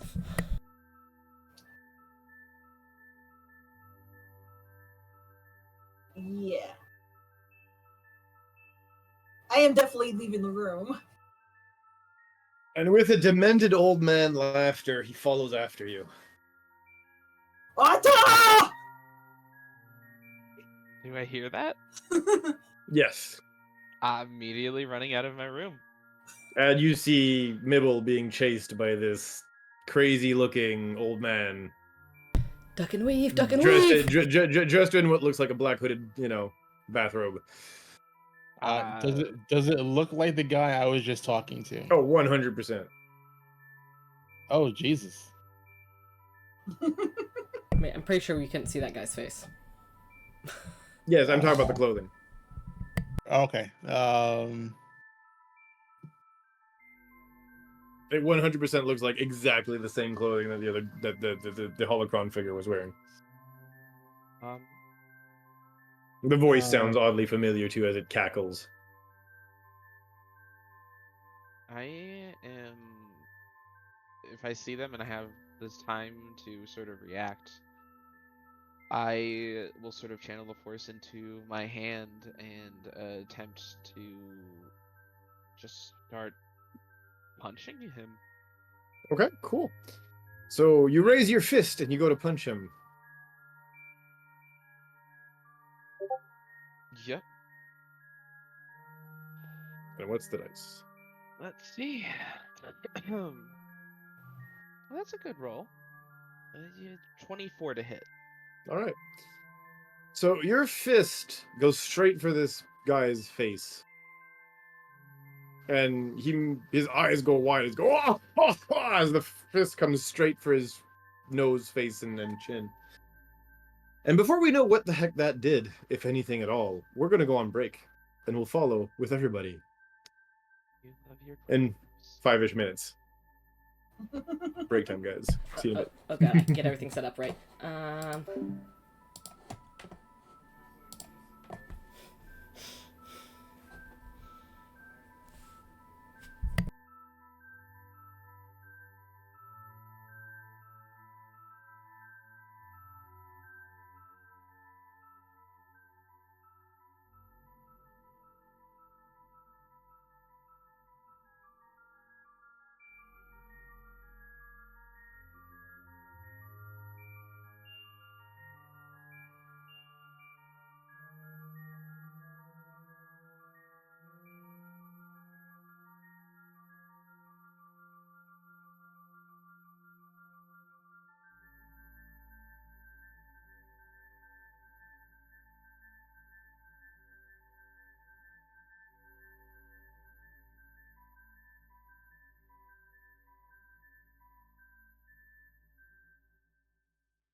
And we are back. Hello. All right. Welcome back, everyone. We are part of the hive mind known as Back. Please join us. We are back. I love it. All right. So, now that we have returned, Did I punch something in the face?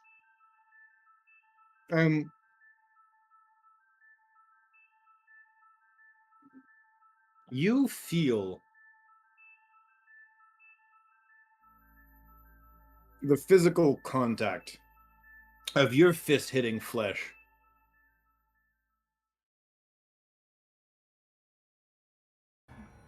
So you're sure you're hit connected, but the old man shows no sign of pain as he laughs once more.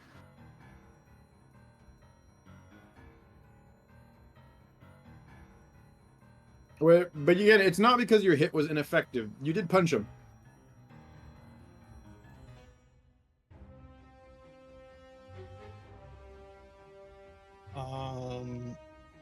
But it did feel almost like punching a tree. As in the sense that his form does not waver. He doesn't flinch back when you hit him. It just, you hit, but the face is still turned towards you guys laughing. But when I come out my room, is he and Nibble in front of me, behind me? What's the deal?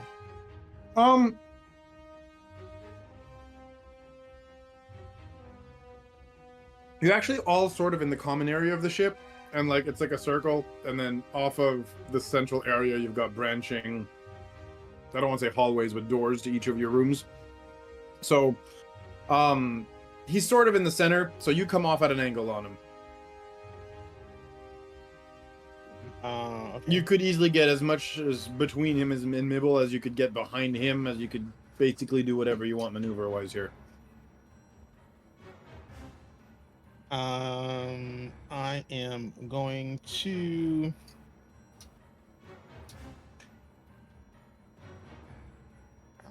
let's see, is that a bonus action or an action?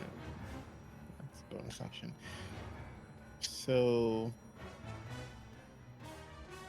I am going to I don't have to do that. I'm gonna run up to him and I'm going to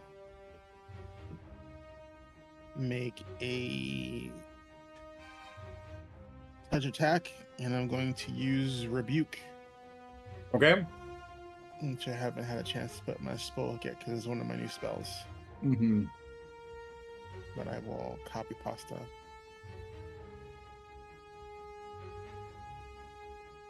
There it is. Okay. Oh, you got it? Yeah. Oh, I have it here.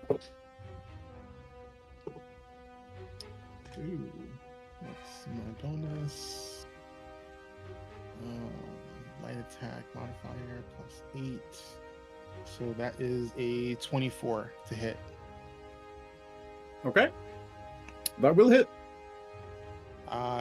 What damage die do I get to use? Mm-hmm. You will be using a D10. Oh. So, interesting.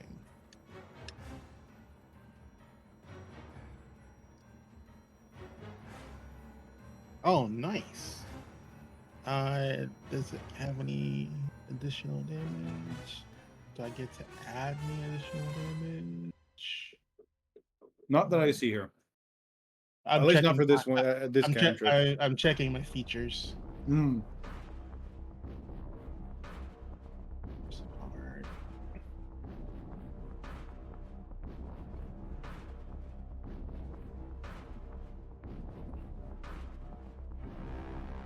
No, it's for force points.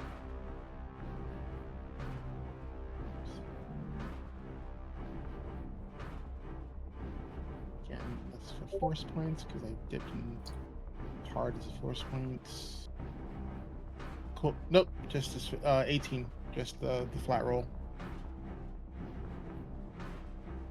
So how much damage was it? Sorry. 18. Okay. Yep. Perfect. I mean, while she was yelling for, or while he was yelling for order, I presume Mibble was kind of panicked, right? Yes. Okay, so then yeah, I think Onley would have gone to see what was happening, and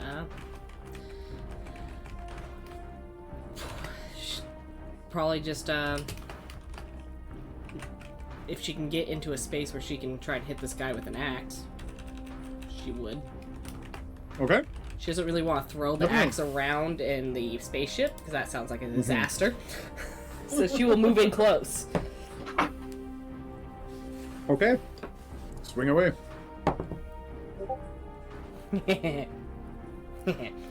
I roll a 19, and her axe of choice crits on the 19. Yep. I need to roll damage, though. This doesn't make kinetic damage.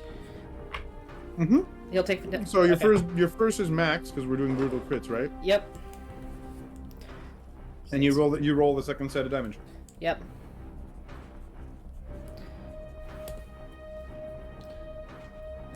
Let me just double check all of my rolls to make sure I have the right dice. Because I have a lot of stuff happening here.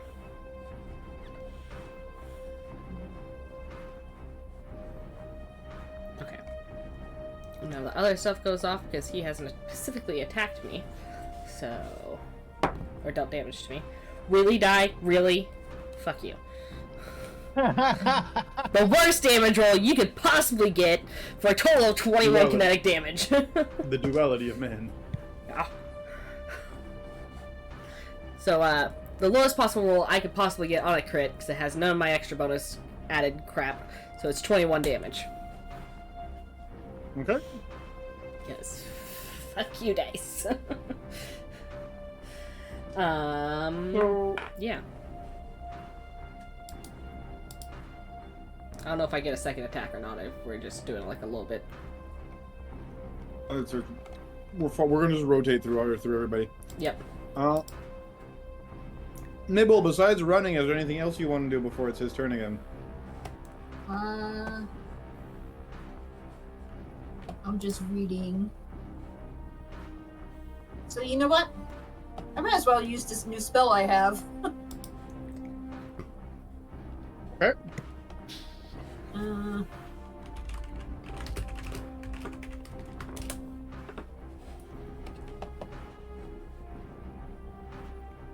I put it into roll 20.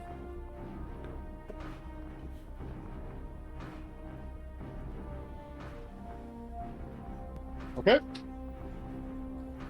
Let me get that dex saving throw for you. Basically, I am setting him on fire. So he has rolled a 14. My power DC save is 17. Okay. So roll the damage. Okay, 8d6. Jesus Christ.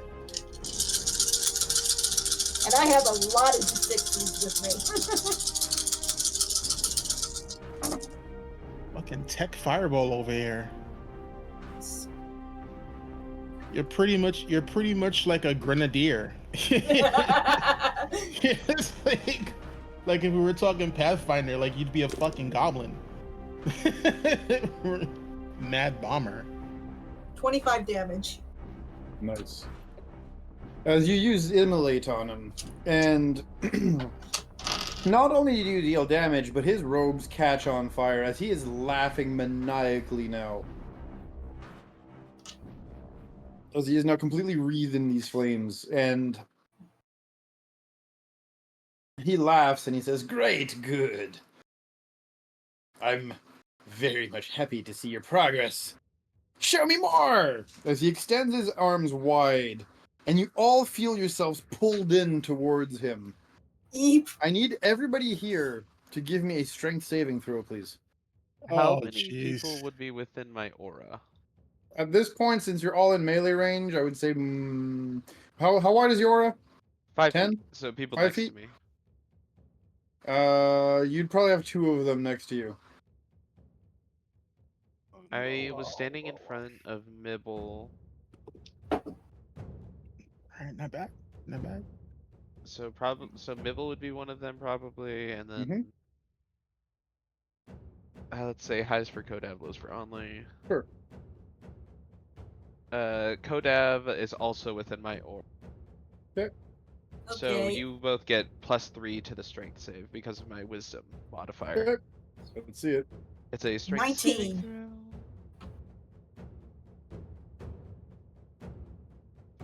throw. 11 for me. My first die was cocked, so I have to roll it again. It's a dirty 20. Okay. As 16 with the 0 bonus. okay. But don't you get the +3 from Ota's thing? I thought it went to Only. Oh, I No, got it. It went to you. Oh, and then 19. you. And Okay. So everybody except for Only, who somehow with her barbarian strength is able to kind of like push and not like hold, like dig her feet into the ground and not get pulled in. Everybody else, you get pulled in to this guy who's currently on fire.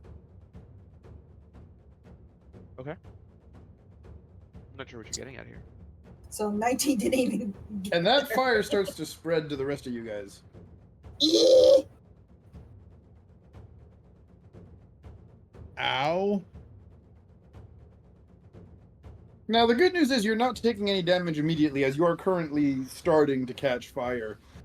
But if you have not dealt with that fire by the end of your turn, as per Immolate, you will be taking 4d6 of fire damage.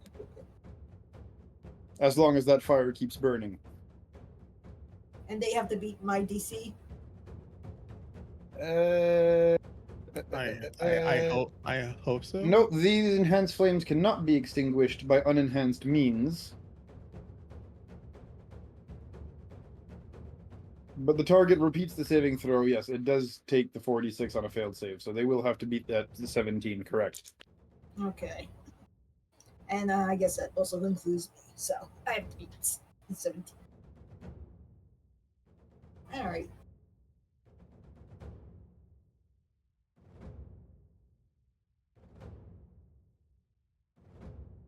Who's next? DC 17 dex save. Once that time comes around, I guess. Who's next? I think if Mibble's done, and we're back to Orda. Yeah. Orda took second action. Yeah.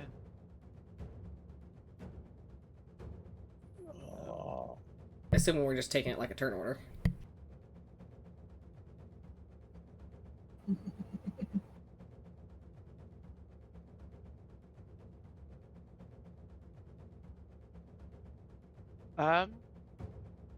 Okay. Orta.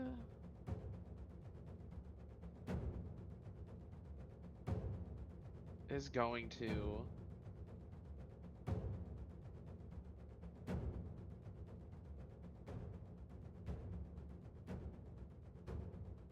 Oh gosh. I guess.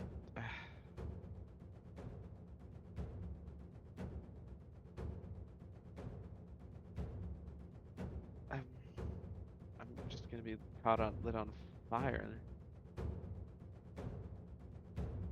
Burning target.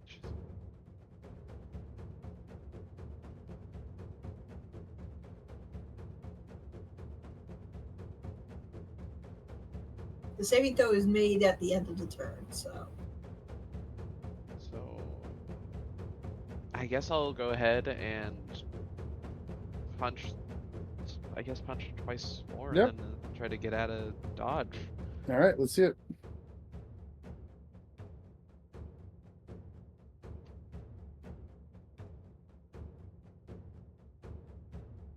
I'm gonna assume that a 12 doesn't hit, so I'm just gonna roll my next Mhm. attack.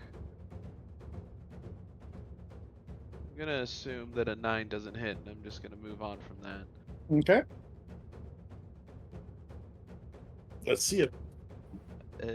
I guess I'll bonus action unarmed strike again. Okay. I'm gonna assume a 9 doesn't hit, and move on from that. And I'm gonna Jesus, move- your dice. Come on, man. These are my Kraken dice. They just hate me. Clearly. I'm gonna move out of melee range. Are they So pretty not dice? lit on fire. They're very pretty. That's the problem. The pretty ones never cooperate. They never, I still remember my luckiest dice was just a clear see-through dice. That was it. So simple. And it was just my absolutely best rolling dice. The gorgeous dice think that they just need to be looked at, not touched. Mm-hmm. Yeah, they think they're display pieces. They really do. How dare you try and roll me? You touched me, now you die. Basically. And then I'm going to move out of melee range. Still, so that I don't light on fire, but close enough that others can use my aura to enhance their saving throws. Okay, did you do your saving throw to get rid of the ignition? That's the end of turn, so now I'm doing Yep. Okay, perfect. it. Was a dex saving throw, correct? Yep. To get rid of the burn, give me a minute. Yes. Yeah, it's a It says- dexterity. I think it says so. it in the chat. There we go. I need to find my uglier dice, but for now this will do.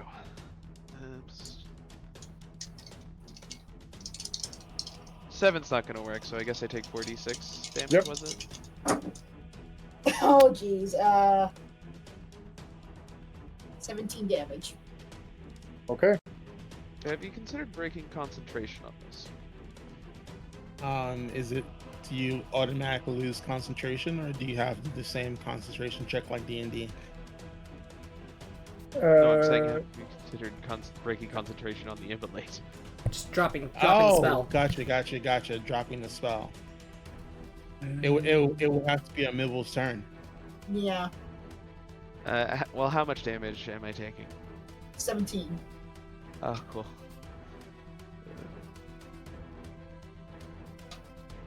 I rolled 2 3s, a 6, and a 5. Can I, in lieu of the dexterity check at the end of my turn, can I like spend my action and get a survival check to tuck and roll? Sure.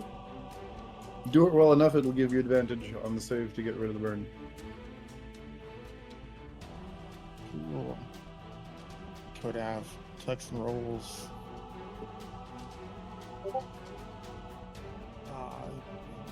19 plus 27. Yeah, no, you tuck and roll. Okay, roll with advantage, see if you can get rid of the burn. Cool.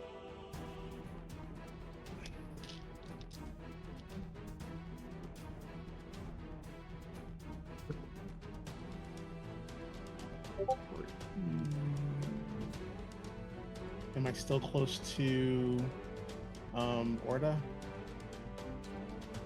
I wanted to stay close enough to give you guys my auras, so Okay, so 14 plus the 2, so that's 16 plus the 3, 19. Yeah, so yeah, you do that well enough that in a combination of using the force and just good old physical pat, you're able to turn the fire off. Cool. At least on And, yourself. Well, I figure I end my turn on the ground because I'm like, because I was literally just like, roll the fire off. And as you do that, you can feel a presence hovering over you as the old man is looking down at you, and you look up into the hood, and for a minute, that visage of that old man just kind of blanks out, and all you see is just darkness, and then the visage of the old man comes back, almost like the image from the holocron and the real face of the guy are just kind of switching with each other. And you just hear this voice cackle as he says, "Well, not so strong now, are we? You need more. You need more power. You're too weak right now. You can't change the world around you." And it turns away and walks off towards Onli. Onli, what do you do now? Only still does not understand what's happening, so we're just going to keep smacking him with an axe.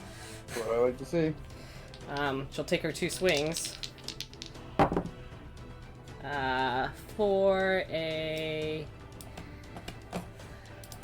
Oh, what's my plus to hit? Sturdy 20 and a 21 to hit. So, yep, you swing at this guy with those two very powerful swings that are right on target.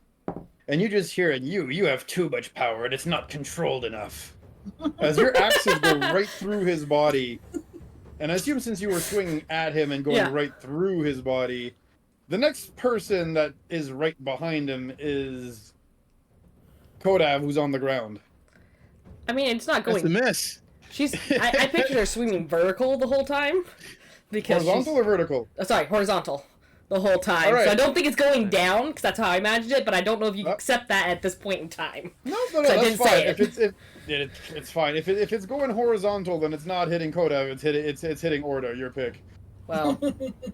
Hit me. Unfortunately, it's probably the first one's going horizontal, and then it's coming up and around to go vertical, because that's how the swings make sense in my head, that you swing this way, with the momentum is going up and then down. You want to split it between the two, that's good. She's not twirling here, we ain't ballerina!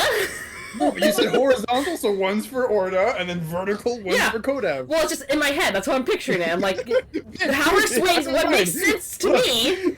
Momentum-wise, is to go like that. I don't give a shit. So I don't really want to hit Kodav, because I don't know if Kodav can take one of these hits, but luckily neither of you have damaged me, so you don't get extra damage die. Or extra damage points. So what AC hits me? You would be the 21. The 21, I'm at...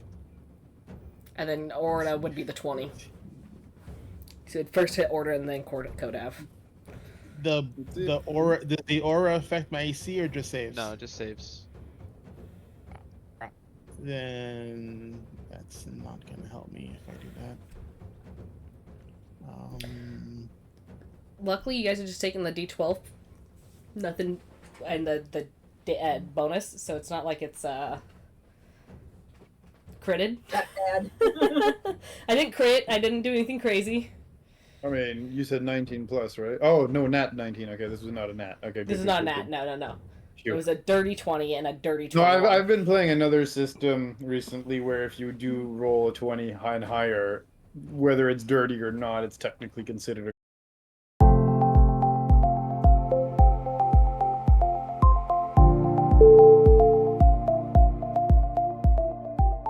You put the velociraptors in a cage. No, what? Velociraptors? Me? No, I don't have those. Right? And we are back. Nope, not this one. Yay. We are back. All right. Sorry, guys. The My children put something on my issues. desk, so I blame them. Yep. Shiny lights got pressed and computers got turned off. Apologies. Okay. So, I believe we were in the middle of damage being rolled. By our lovely Only. Yeah. Against me and Kodav. Okay.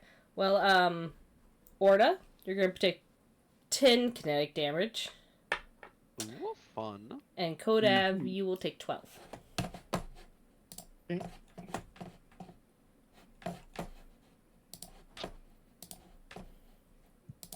Luckily, I know my damage modifiers. You both get hit by Onley's sword. And as that happens, Mibble behind you once more, that tall-ish, hooded figure, slouches down. Deep. And in your ear says, "And you, coward, all you know how to do is run, weak." And at that point, the darkened figure vanishes. Almost like it's never been there in the first place. And you do see score marks on the floor where the Mibble's immolate flames did what they did. And you guys do have the very hard-earned, cuts from Onley's axe here. But that's about it. The guy disappeared, right? Yes. Yep. Vanished completely. Onley will offer her hand up to Kodav to help him up. Mibble pats With himself kind of out. With kind of a grimace of sorry, without actually saying the words. Mibble puts on her himself face, out. Mhm. Orta will sort of give spend a moment giving sort of like quick healing to everyone that I can. Oh, okay. I was gonna. Of course, you're gonna put yourself out first, though. I would assume you would break concentration on your concentration Well, spell in yeah, that situation. yeah. Okay. And then I'll heal as much as I can. I'll do a heal on Kodav, and then give life on any others who might need it. Spending my hit dice to heal y'all after the heal. Basically. Just to sort of get everybody quote unquote stable. We should probably check the rest of the before. ships to make the rest of the ship to make sure there's nothing else in here. I don't like the way that guy Agreed. vanished. I don't know where he went, how he got on board. If he was here the whole time, a little odd he waited until now to come out. But I definitely think we need to check the rest of the ship to see if anyone's on board. Though we should probably not be on this space station for much longer. So You've Yeah. already left, I assume.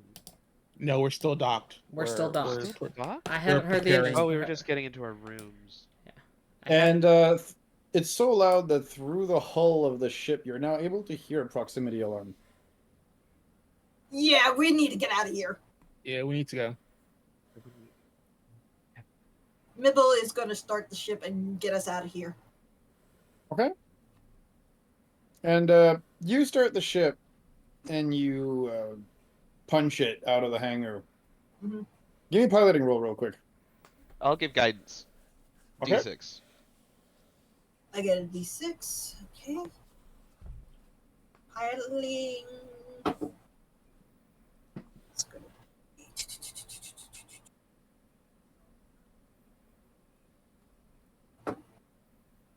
28.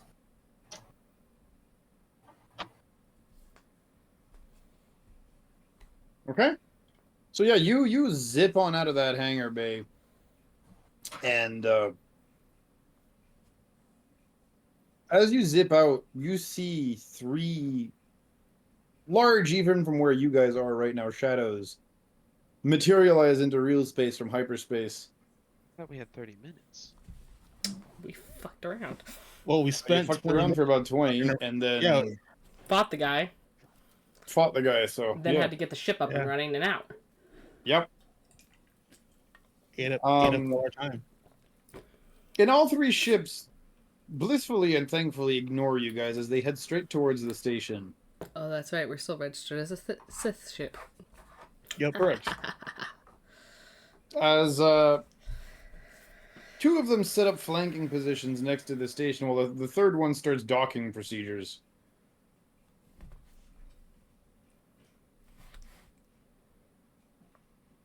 They're gonna have a nasty surprise.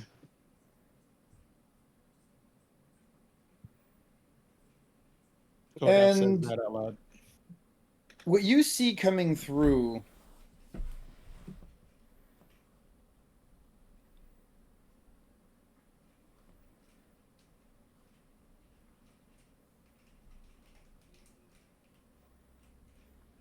and coming through, you see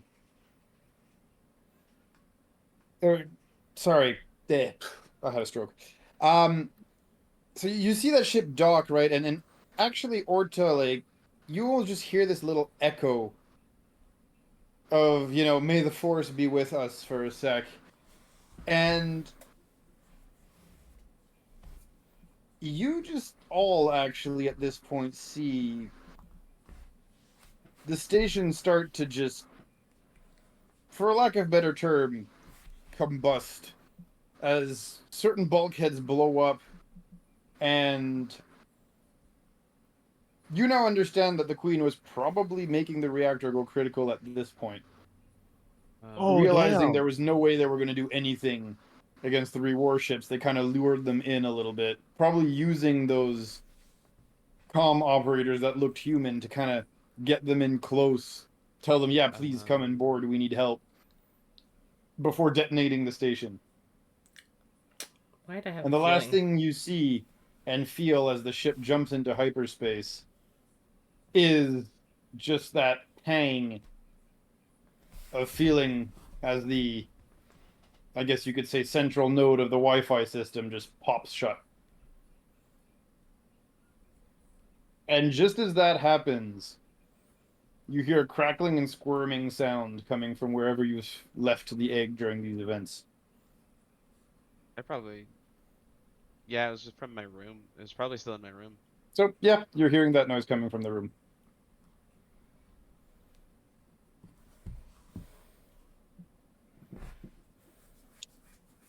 I presume we all go and look since it's like something that's audible.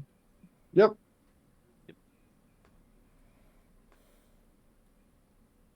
And you've left the egg on your bed, I'm assuming, or something? Yeah, sort of like in the center of the bed. Maybe I set up like a pillow next to it to make sure it didn't roll, but Yeah, well, that pillow and those sheets are kind of a mess at this point, obviously. And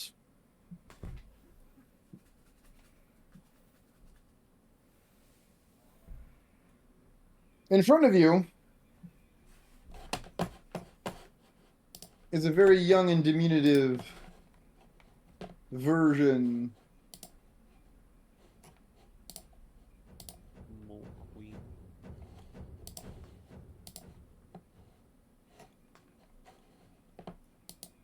of the queen that has unfortunately now passed.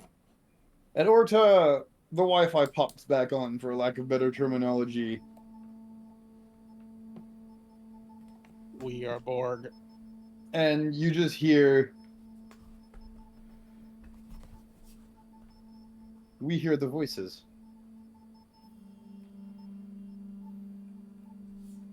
We hear the voices? We hear the voices.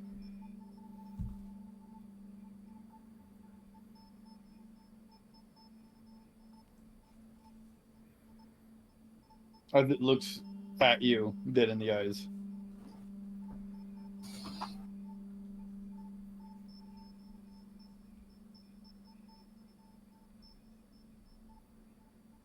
Really?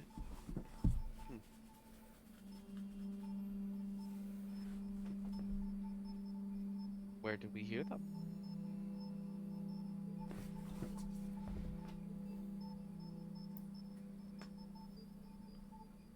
In an almost childlike manner, it says, we hear the voices because we hear the voices.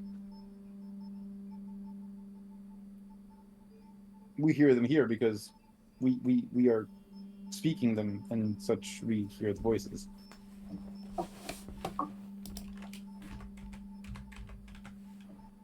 It's kind of a difficult thing to understand because it's a kid, right? Almost like circular logic here. It's not a very clear answer.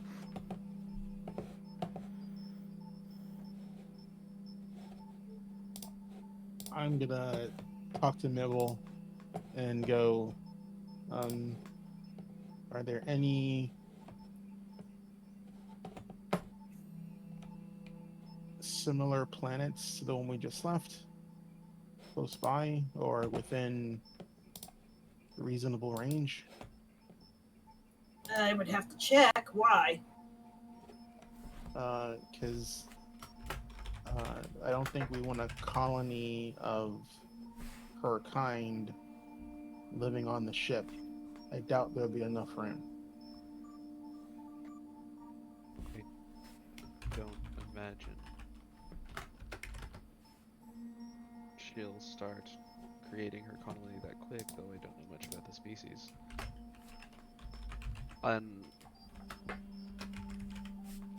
I'll sort of turn towards the freshly hatched queen and be like,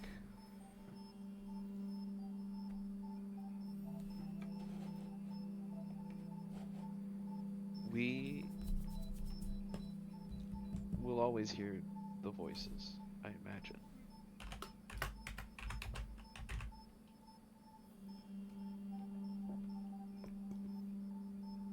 But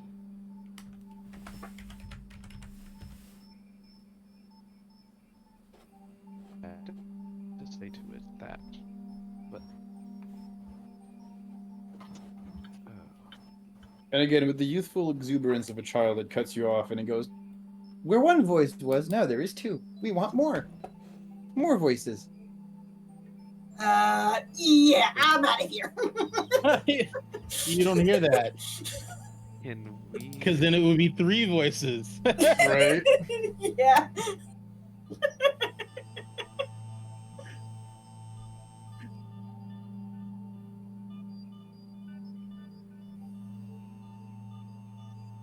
Can we hold off on creating more voices for a time?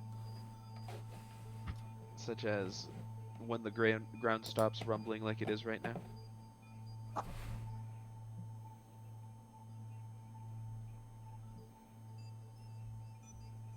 Instead of answering you, it just goes, hungry. We are hungry. We want food. Pretty sure they stock food she can eat on the ship when they stock the food stores. Very much so. Yes. I'll go grab us some food. Okay. Neville's gonna take a better check of his room to make sure there's nothing other surprises around. Mm-hmm.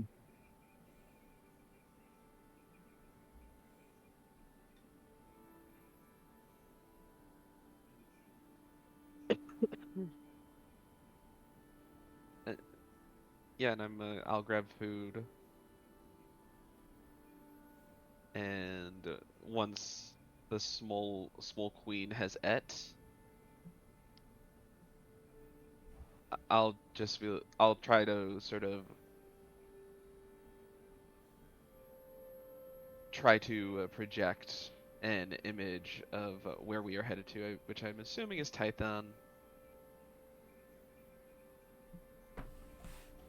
And say, can we wait to create more voices until we get to here? Mm-hmm.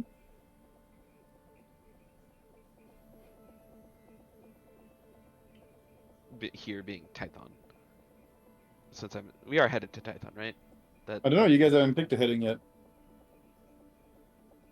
Well, I mean, I guess we have to. Well, our contact, were they on Tython? I was just assuming I presume. Yeah. I mean, I would guess we'd head back to wherever headquarters is, and go, hey, what do we do with her?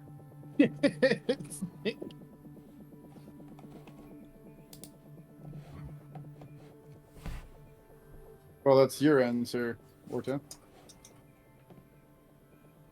Well, if her people are to survive, we need to find them a new home.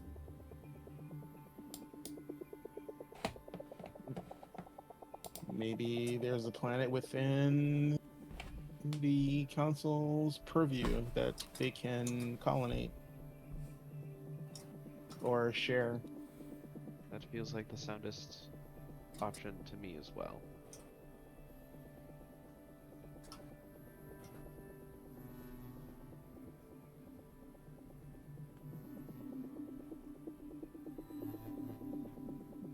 Okay. Yes. I'm not sure what else I can. Very good. So yeah, I'm assuming you bring that young future queen, I guess, to the hub, to the not the hub, but the mess hall, and then feed it some grub. Yep, sort of sticking with her. Yep. Very good.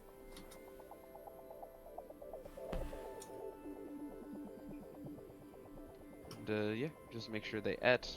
Ask them to hold off on making more voices until we can get them a proper little homestead set up. Okay.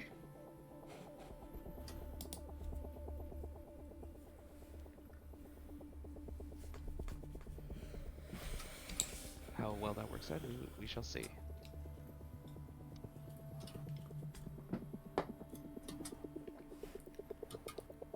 Excellent. So, considering you'll have to travel all the way back to Tython here, you guys will have a long rest available. Okay. Before we head back to Tython, Isn't this registered as a Sith ship? I Did what? don't really We think have we're to going. register the ship and I get some don't think changes done. Tython's going to let us in. I think we need to do something about that.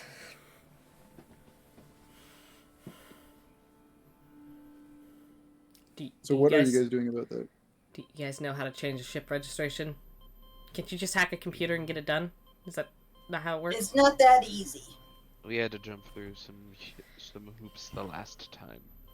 Funny enough, Oh. not our first time with the Sith ship. In hindsight, You can do this. You've done this before, so you know Yeah. how to change a ship registration. We just need to get to a place that can do it. Where did you Find guys do it someone- last time?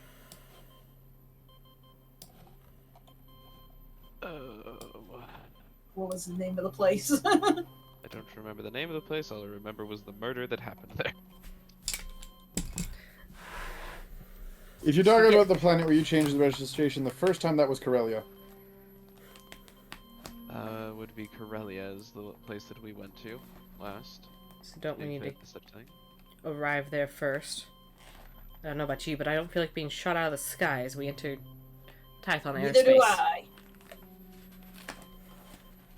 I. Agreed. Though I do wonder if we could communicate with them and let them know that we are on the ship rather than Sith. Well, first let's take care of the registration. Then we'll deal with yeah.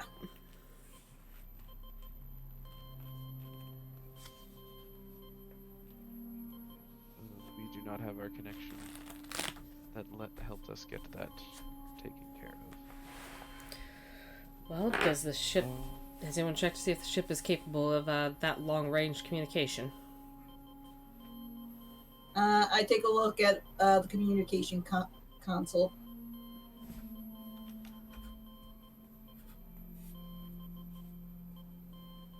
Can we do longer range Yep. Yeah, you can call ahead of Tython. Okay, making a call to Tython and see if I can get a hold of Gom. Yeah, you call over and Garm does answer. He looks kind of groggy, probably that you called like this time it was middle of the night in Tython, but he kind of answers the comms anyway. And he says, "Ah, yes. A few Nibble. problems. Ah, Mibble, why is it whenever you call, it's always problems? Hey, you're the one who sent me on these missions. Yes, and I expect you to do good at them. So, talk to me." Okay, so, list of things. Our negotiations didn't go all that well. I expected as much. They had a Sith fleet coming in. Mm-hmm. We were requested by one of the council members, which was one of the indigenous people of the planet, to free his people.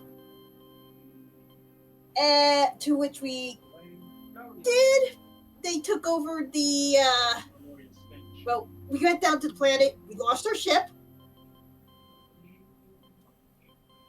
and we freed the people, the bug people. They took over the space station that was hovering around. Fleet came in, and, yeah. So, what was there isn't there anymore. So, Mibble, you're telling me that in just a few short days, you've managed to start an uprising on a planet, overthrow its current system of government, get that system of government killed, attract a Sith fleet on the planet, and see both the space station and potentially one or multiple ships from the Sith fleet get blown up? Possibly. Don't forget the part where I taught the hive mind how to use the Force. If You're telling that to Mibble... Yeah. Yeah, he won't hear that because over the comm system. Yeah. Unless you say that verbally. And, yeah, those bug people down know about the Force.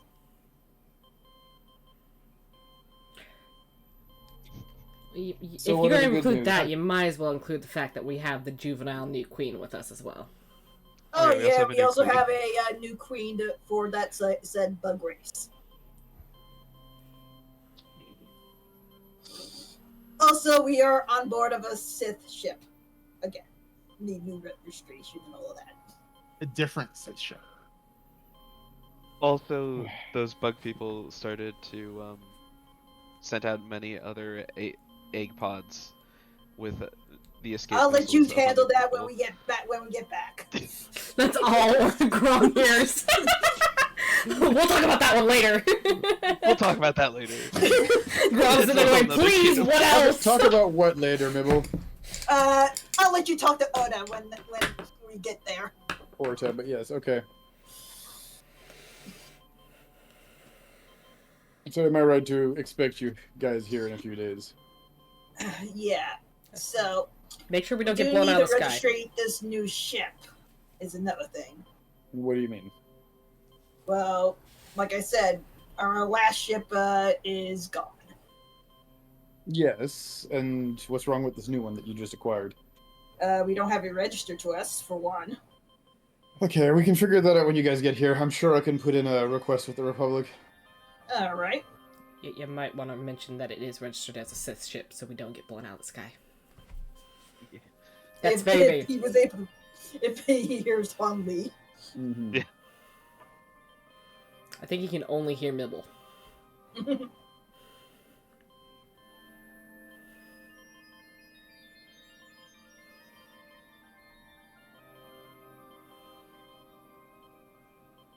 So Mibble would have to relay that. Yeah, so we definitely don't want to get shot out of the sky when we come landing, so.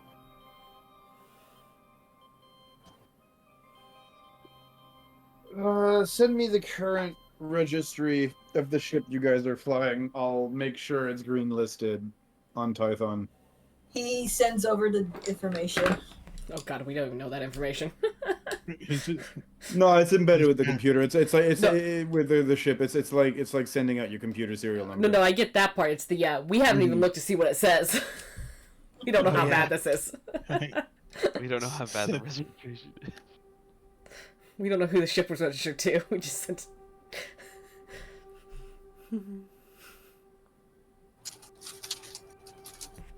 So, Nibble sends that over.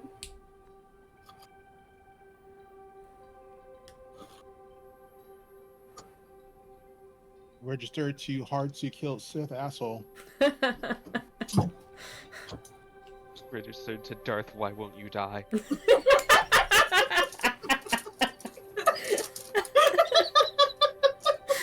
As the DM fades into the background. I've been sent straight to the Shadow Realm. You get Darth, why won't you die?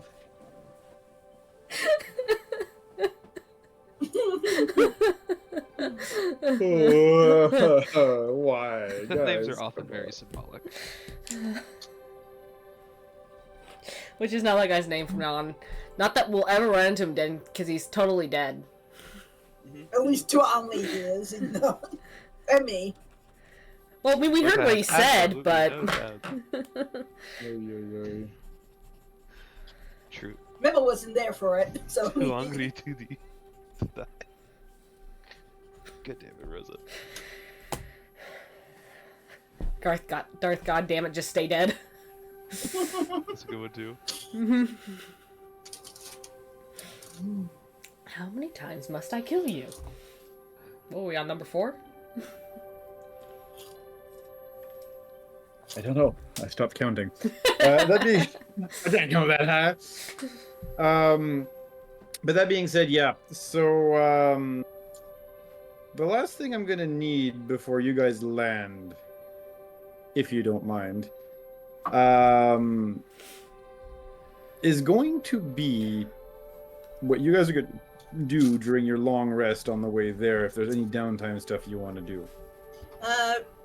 Other than get his room in order, Mibble will continue to go through his weapon books and whatnot. I still am planning to build some sort of weapon with that kyber crystal I have.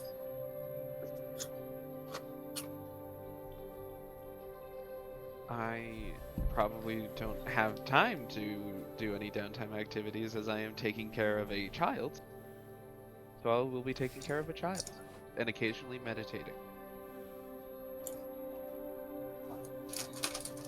I'm gonna get sick bay in order. Okay. How I like it. So when you get to the ship bay, the sick bay, real quick, there's a few things. First of all, you notice that the medical equipment here is top notch, and I mean like top notch. I'm talking like organ cloning. I'm talking about like grafts. I'm talking whatever the fudge you need to like put somebody back to full tip top shape. Like it's unnaturally good for a ship this class to have, like unnatural for a ship this class to have this good of a med bay.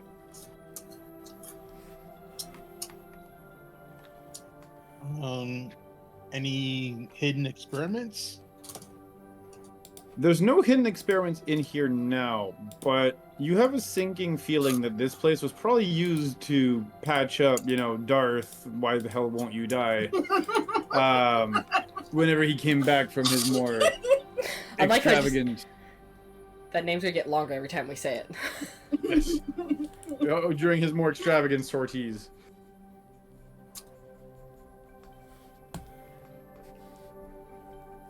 Cool. Well, I'm gonna make a note of things, get the way I like it, and then when I'm done, I'm gonna meditate, and I'm gonna transfer 28 force points into the holocron. 20 force points into the holocron? 28. 28 force points in the holocron. Okay, good to know.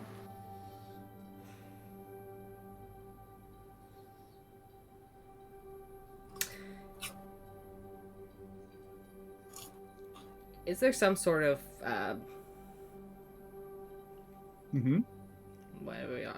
brain used to brain words for things. Training center, combat training area in the ship? They have like a sparring room. I don't know what they have on these ships. There is some form of a gym, yes. That's where Onlay will probably spend her time. Though in between... Oh, no, I take that back. First thing is we're going to try and find Mibble at one point. And hand over... Mibble, I'm pretty sure that my room was previously used by some sort of intelligence personnel. I found this data chip, but it's encrypted. Can you try and break it? Let's see. See what the hell they were up to, or what kind of information this has on it?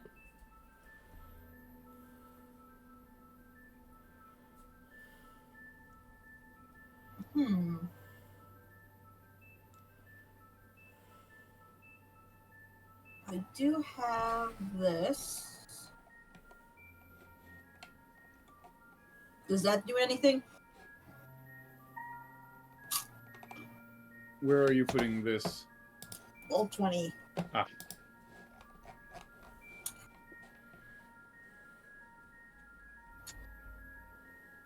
No, this is more... Analyze is more like...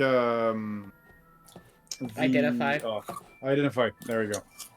That reads like identify. This is an actual, like... Identify. This is a data chip. It has data on it. It needs to be plugged into a computer in red. It's encrypted, yeah. Decrypted in red. I did have a spell at one point, but I changed it out. Alright, well, it'll have to be some other time. Unless you have, you know, you want to like reapply that, or like change that out by the end of this long rest. You might be able to do it. You know, once you guys land on Tython or whatnot. Yeah. Let me see what I can change out when I'm not using. Okay. If not, I'll hunt down a hacker once we get to Tython. Probably won't be cheap, but I could probably get them to hack into it. Take 4 hours. Yeah, where is it?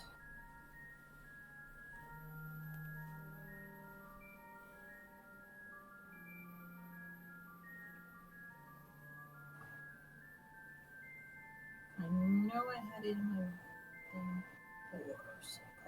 I just have to find it.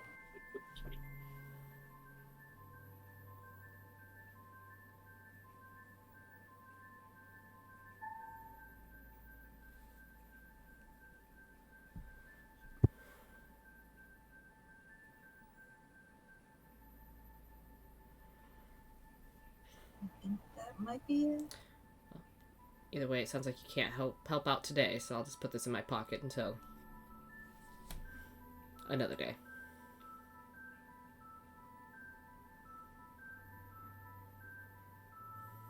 Okay. Very good. And then I'll head to the gym, and I don't know what I have to have work on right now, so I'm not gonna worry about it. So we're just gonna. Oh, actually. Yeah. I think that's it. She would actually probably want to. You know, I think just for today, she wants to work through her frustrations of all these horrible fights that we've been in. So she'll just hit the gym. I think it's this one, the description program. Gain insight into an encrypted message you are holding when you cast this power. Grant you an advantage on ability checks you make deciphering the document.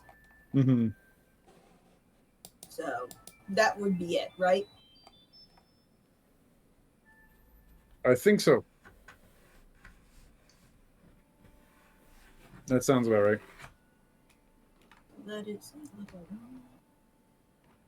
What? I'll get rid of this thing because I haven't used it once.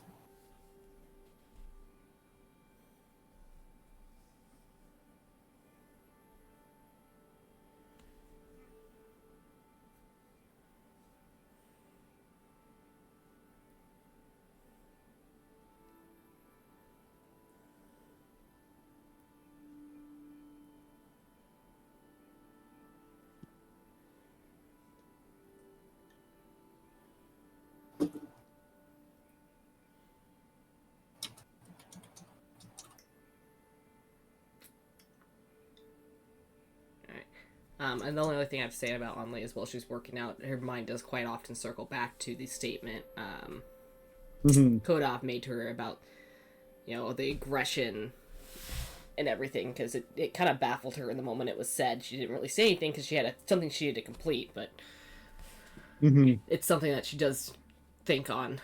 A lot of times with annoyance.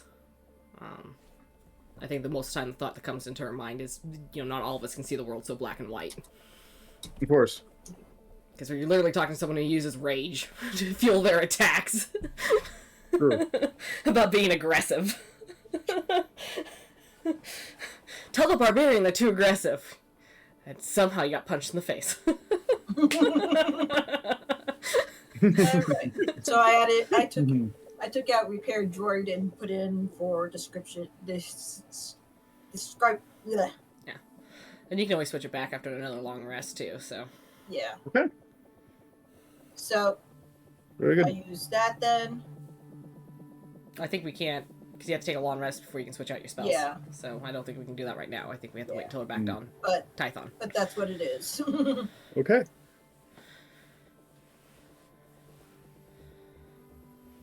One last thing, Kodov, you said you injected 28 points into the holocron. Yep. So you do. And as you do, it glows red.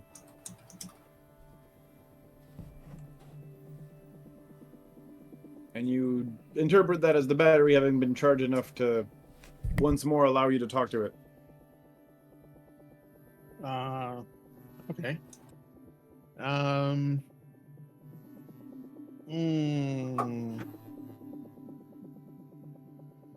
Well, I don't have any. I only have one force point left, so. But I'm still going to.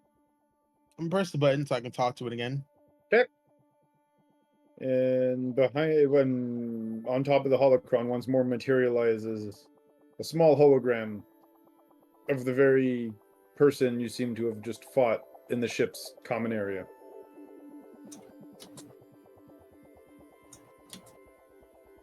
Do you have any recollection of just attacking us? No, what has happened after this holocron was created does not concern me. I am but an echo of my own memories.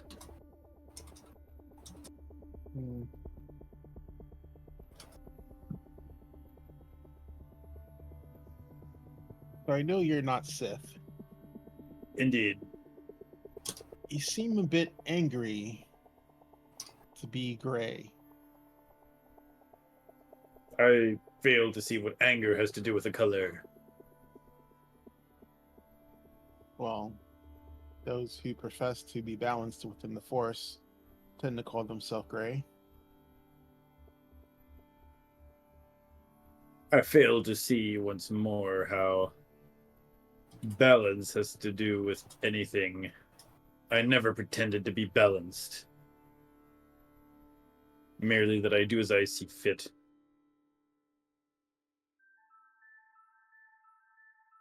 Well, if the being that attacked us not too long ago is the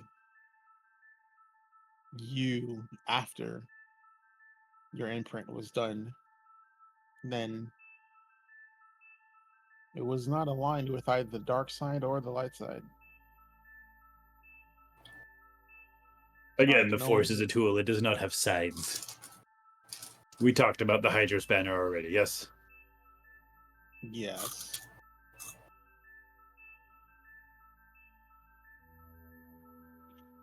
What is it you're truly trying to ask, Force user?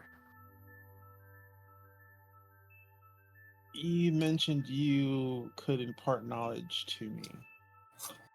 I'm interested, as long as it's not something that would lead me down the dark side. If knowledge is enough to bring you down what you call the dark side, then you simply lack the strength to control yourself. Knowledge, again, just like the Hydro Spanner, does not lead you anywhere. It is but a tool. How you choose to use it is a reflection of your individuality. Which is why I said I was interested. You're much different than any Jedi or Sith I've ever had a conversation with.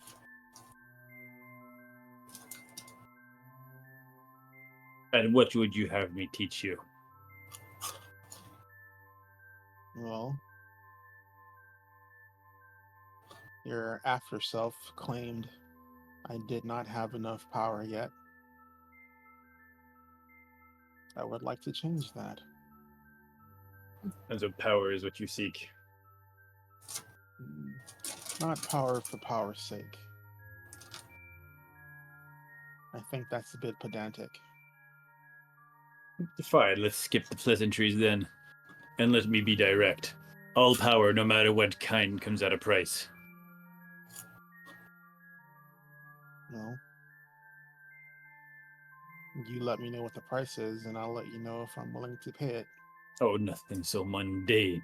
Please. No. You've felt it already.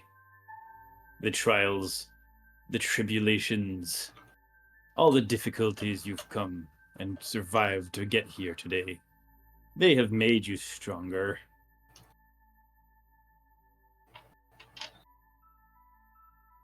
And what you face in the future will make you stronger yet, should you survive it.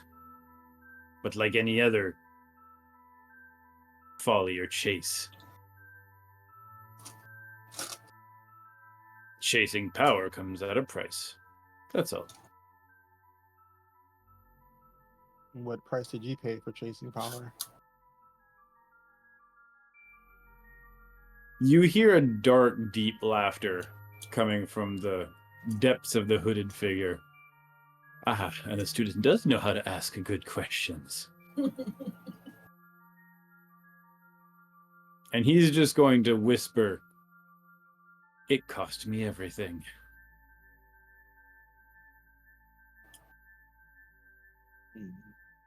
As once more the holocron blinks, running out of juice, and shuts down.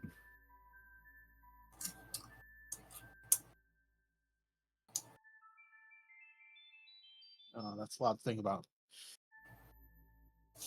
Indeed it is.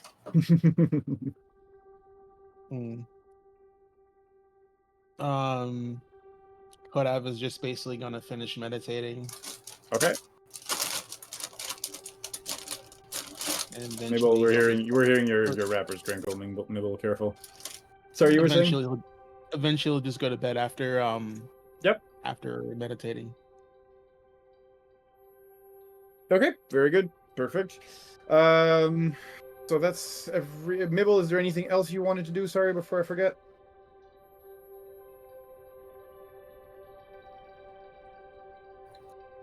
Well, after getting his room in order, he is going to go through his weapon stuff and like his weapon book. He is still going to be making some sort of weapon in the future with that kyber crystal. Is just I haven't decided yet on what kind of weapon it's going to be, but I have some ideas, providing if you let me do a little bit of shenanigans. Okay. What shenanigans are we talking about exactly here? This is going to be like a very modified type of thing that I'm thinking. I'll let you know off stream. Okay, yeah, we'll talk about it then between sessions, in that case, while you're in flight. Yeah. Okay, very good. So you guys are going to go about your occupations to the hum of the hyperdrive here. And it'll take a couple of hours, not to say a day or two, before you guys make it to Tython, giving you plenty of time to rest, train, and get your wits back about you, kind of get over the fact that, you guys were assaulted by an old man wearing a dark bathrobe. And you'll all arrive on Tython fairly rested to face Garm and the Jedi Council, considering the poop storm, pardon my language, that you just survived on Typhera. That's right. We forgot to tell them that we did actually complete the other part of our thing and figure out what in the world they were selling. Oh, yeah. Well, you guys can tell them that. That we can. Oh, and you think you won't join us. I'll probably am going to have to be there, but still. But yes, that being said, I think this is where we're going to end it today. I know we're ending about maybe 20 minutes early, but I think it's a good stopping point rather than just start the Tython response and then having to cut it short. Not to mention I did a lot of moving today. I'm quite exhausted, so I think we'll stop 20 minutes early today. If you guys enjoyed what we've been doing here today, as Rosa was nice enough to actually throw out the bot here, you have most of our shows listed here. On Mondays, you have Destiny Forged, which will run around 8 p.m. PST. On Tuesdays, you've got Tales of the Outer Rim, which also now runs around 8 PST, by the way, not 7:30. So that's something we're going to have to slightly tweak. On Thursdays, we've got alternating both Tricorn Isles and Mass Effect Horizons, both shows also running at 8 p.m. PST. And then Saturdays, you've got two alternating shows, Withered Wastes and Wayward Wanderers. And then we have first Saturday of every month, Behold Lore. And what used to only be the final Saturday of every month, our Would Be Heroes show has been rebranded as Vigilant 6 and now runs on a bi-weekly standpoint, as all of us enjoyed playing it way too much to simply make it a once-a-month thing. And so you will be getting that every 2 weeks now, I believe. Yep, this Saturday. Yes, actually, this Saturday. Yeah, go ahead. Is Rojan traveling this Saturday? Yes, he's out of town this Saturday, so the show is actually canceled. Unfortunately, okay. This particular Saturday, everybody is off, and then we will be regrouping for the show. I believe 2 Saturdays from now, unless they decide to just do it next Saturday or whatever. We'll get back to you guys on that. But Yes, this Saturday, unfortunately, Would Be Heroes will be postponed. And I think we still have our one-shot series that Sugar Love is running on Friday. Yes, on the Fridays, but again, that too, I think because they're out of town is not happening, but I'll get back to you guys on that. That I do need to confirm with them. I'm not 100% sure unless somebody else knows. Oh, Zora just said it's every other Friday. Yeah, so exactly. Every other Friday, and okay. it's not happening the Friday. Okay, perfect. All right. Thank you, Zora. So that being said, thanks. Appreciate it. So that being said, guys, I hope you guys had some fun. I sure as heck enjoyed running this with you guys. I'm happy you guys kind of closed the whole Typhera arc in your own way today. It definitely threw us off of original Star Wars canon. You guys have definitely shaped the world in your own direction this time. So we'll have to see where that goes in the future, how this affects the world around you, or the universe around you, should I say. But yeah, it was a lot of fun. I really enjoyed running this for you guys. I hope you guys all enjoyed it. And it was a pleasure having you guys here, and we'll definitely follow up on that next week for some more Tales of the Other Rim. Cheers, guys. Have a good one.